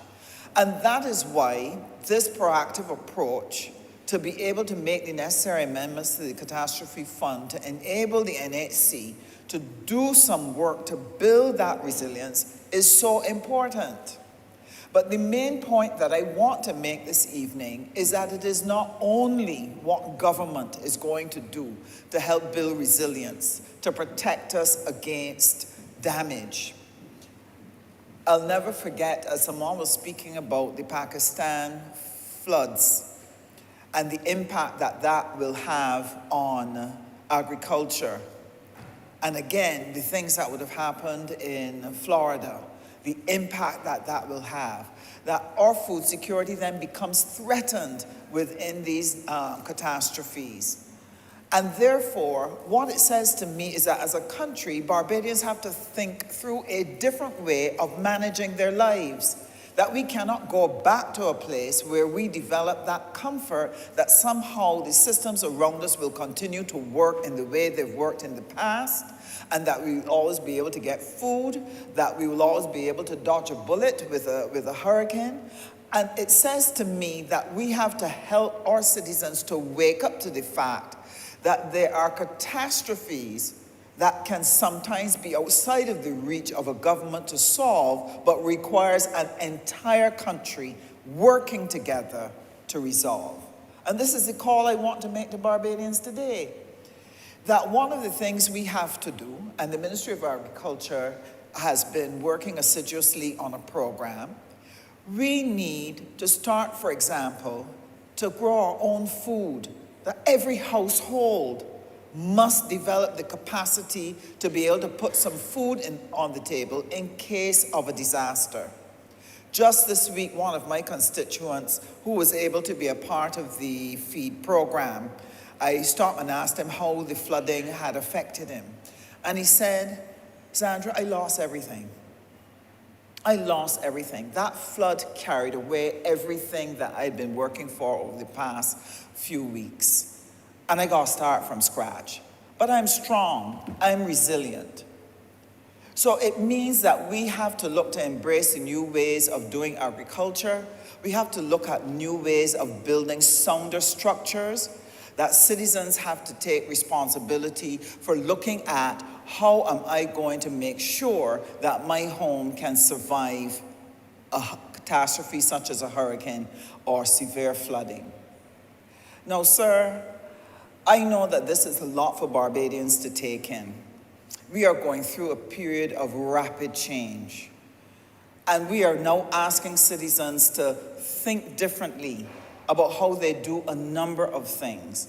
But as a government, we want to partner with them and walk with them and help them to prepare them. Even simple things like retirement planning is something people have to do more of. Simple things like how are we going to take care of our elderly? That's something we have to rethink and have to reposition. One of the things that we have to be able to do is how are we going to change the way we eat that we can deal with health? Everything in Barbados is changing. And as a people, I want to make a call that we have to be as proactive as our government. We have to partner. We have to work together in order to help us make the transition, that we can weather any storm that will be thrown at us because we don't know what will happen. I was chatting, sir, with one of the members of the DEO, very outstanding man who has contributed to Barbados significantly and given significantly every year on a volunteer basis to help us with disaster emergency management. And I was asking him how were we getting through in relation to the hurricane period, because I know it works the DEO teams very, very hard.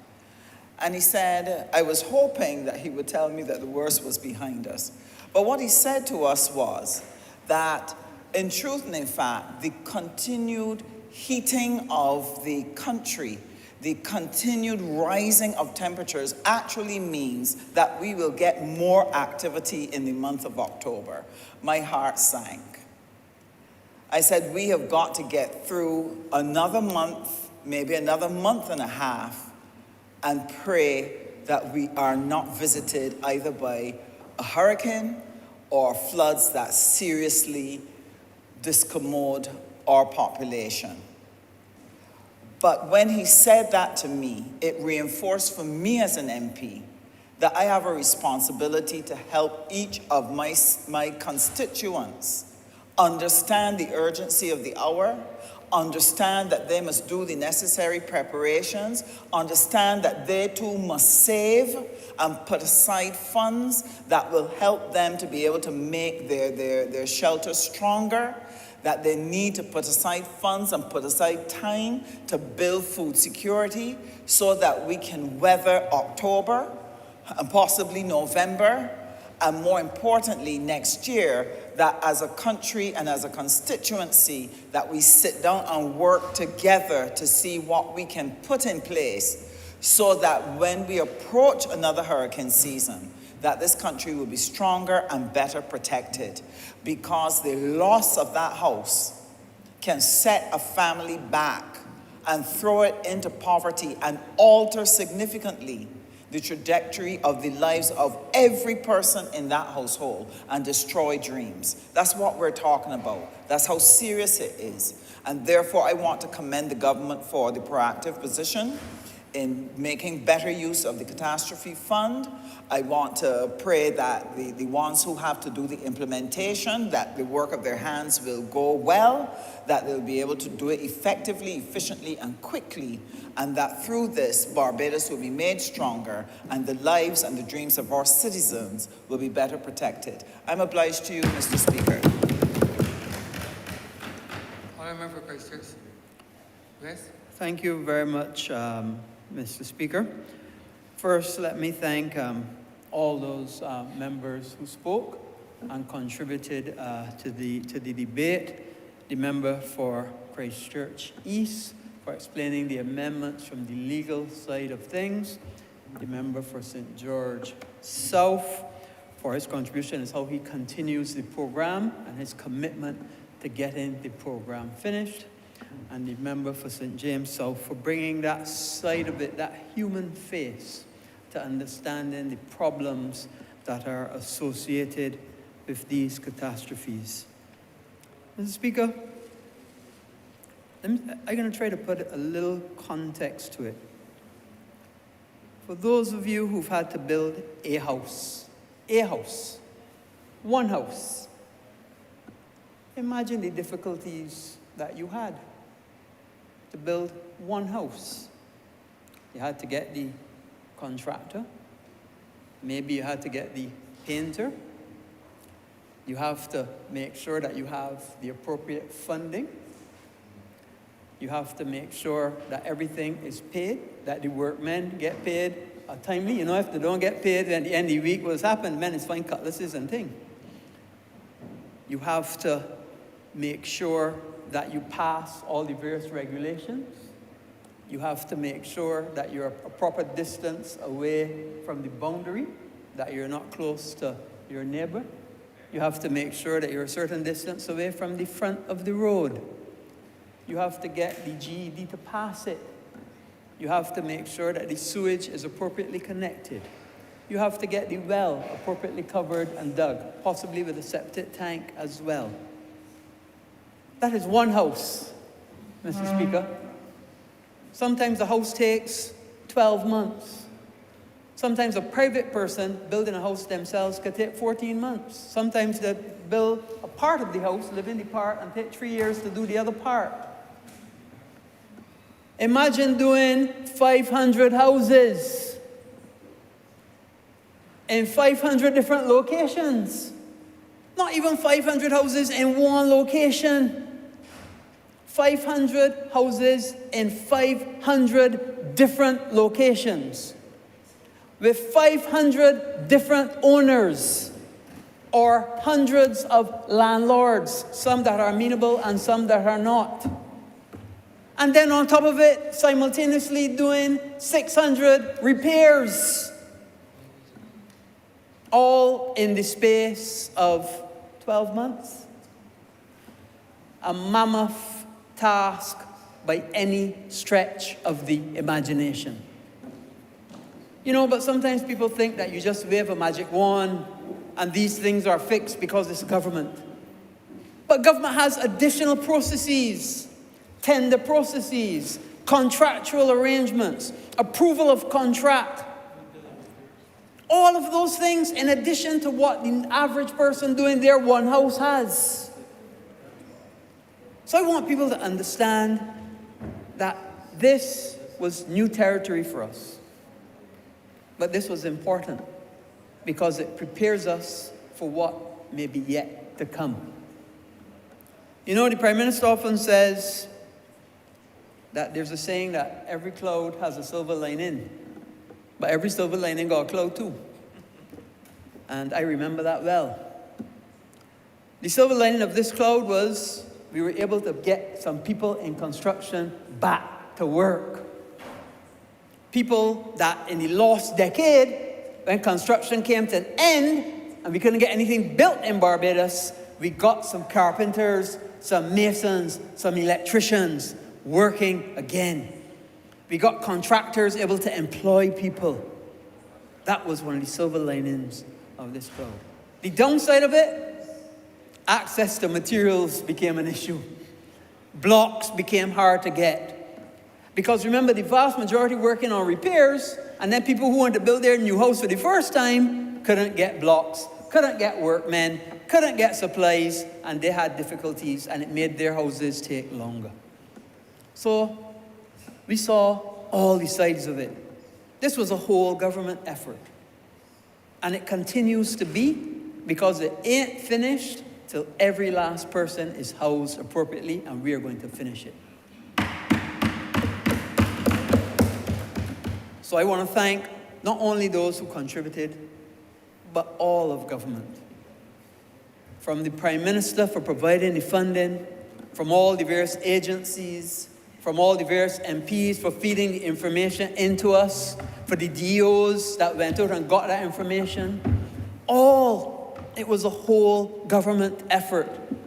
And for the people of Barbados, for being patient and understanding that we're trying our best with limited resources, but we intend to get all of our brothers and sisters housed. Now, we recognize that some of these houses would have had problems no matter what. We recognize that. Because some houses in Barbados, whether we like it or not, have fallen into dilapidated states. But that is because there are people who can't afford to fix it. You know, if Mr. Speaker, a person has money, they're going to fix where they live because shelter and housing is a human right and people respect their accommodations and their houses. But if they don't have the wherewithal because they're below the poverty line, and that's exactly what this fund is about, that the government has to step in and support those who cannot help themselves. And that's what we have to do as a caring government, as a government that requires and demands of our population that we must help each other and hold up each other. And that is exactly what we intend to do with this legislation. So I have full support of this. This is a forward-thinking way of dealing with a problem and preparing us for when that next catastrophe comes. And there is the time we would say if. We can't say if anymore. Not seeing that the 1 in 50-year flood happening every 10 years. Because that's what we used to build. We used to build a 1 in 50. Oh, there's a 1 in 50 flood. There's a 1 in 50 storm. But the 1 in 50 happening 1 in 10, 1 in 5. And to the Honourable Member for St. James South Point, the actual peak, when we look at hurricanes in the region, is actually October. The actual peak, when they took all across the board of all the systems, whether they impact land or don't impact, is actually the peak time is actually October. But there was a time when we used to say November all over, but that don't apply no more. That don't apply no more. You can actually, there have been earlier systems and there have been later systems. So all of those norms are now, we are now in a new normal, I would have to say. And we have to adapt to where that new normal has taken us. So, Mr. Speaker, I look forward to getting these funds, accessing these funds once the legislation is changed, and once we can access those funds, full steam ahead to continue this program and get us to that finish line. With those few words, I'm obliged and ask that this bill be read a second time. Question is that this bill be read a second time. All those honourable members in favour, please say aye. Those against, please say no. Me think the ayes have it.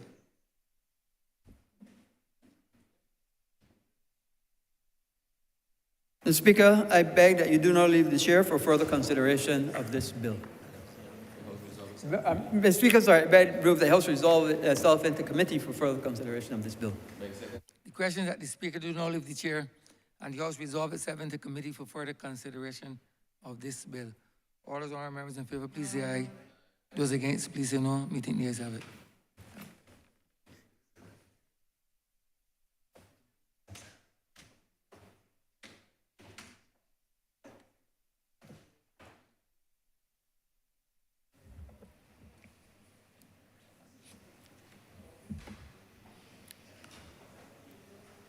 This House is now in committee.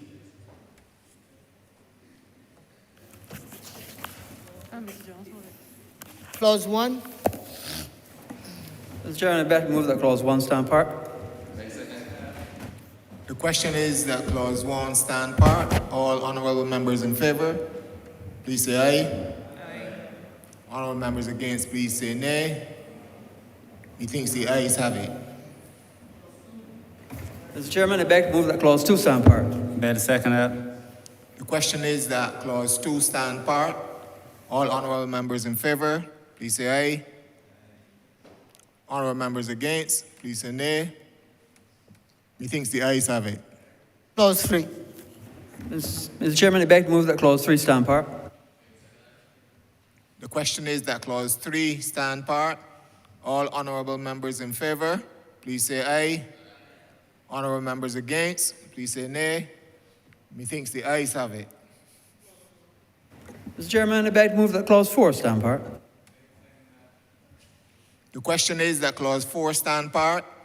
All honourable members in favour, please say aye. Honourable members against, please say nay. Methinks the ayes have it.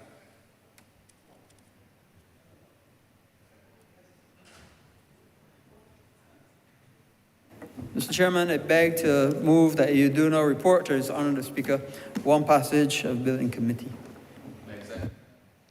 The question is that I do not report His Honour the Speaker the passage of one bill in committee. All members against, please say aye. All members against, please say nay. Methinks the ayes have it.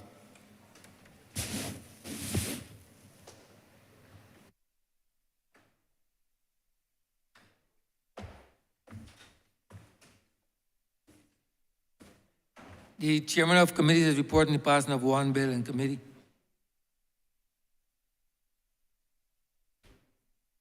Honourable member for Christchurch West.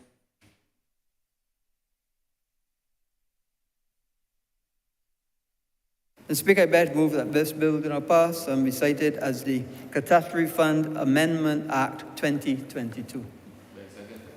The question is that the aforementioned bill be passed and so cited. All those honourable members in favour, please say aye. Those against, please say no. Me think the ayes have it. This bill is passed and so cited. Honourable Leader of Government Business. Thank you, Mr. Speaker. I beg to move the adjournment of the House until the 11th of October at 10 a.m. The question is that this honourable chamber be adjourned until Tuesday, the 11th day of October, 2022 at 10 a.m. in the forenoon. All those honourable members in favour, please say aye. Those against, please say no. Meeting the ayes have it. This honourable chamber stands adjourned until Tuesday, the 11th day of October, 2022 at 10 a.m. in the forenoon.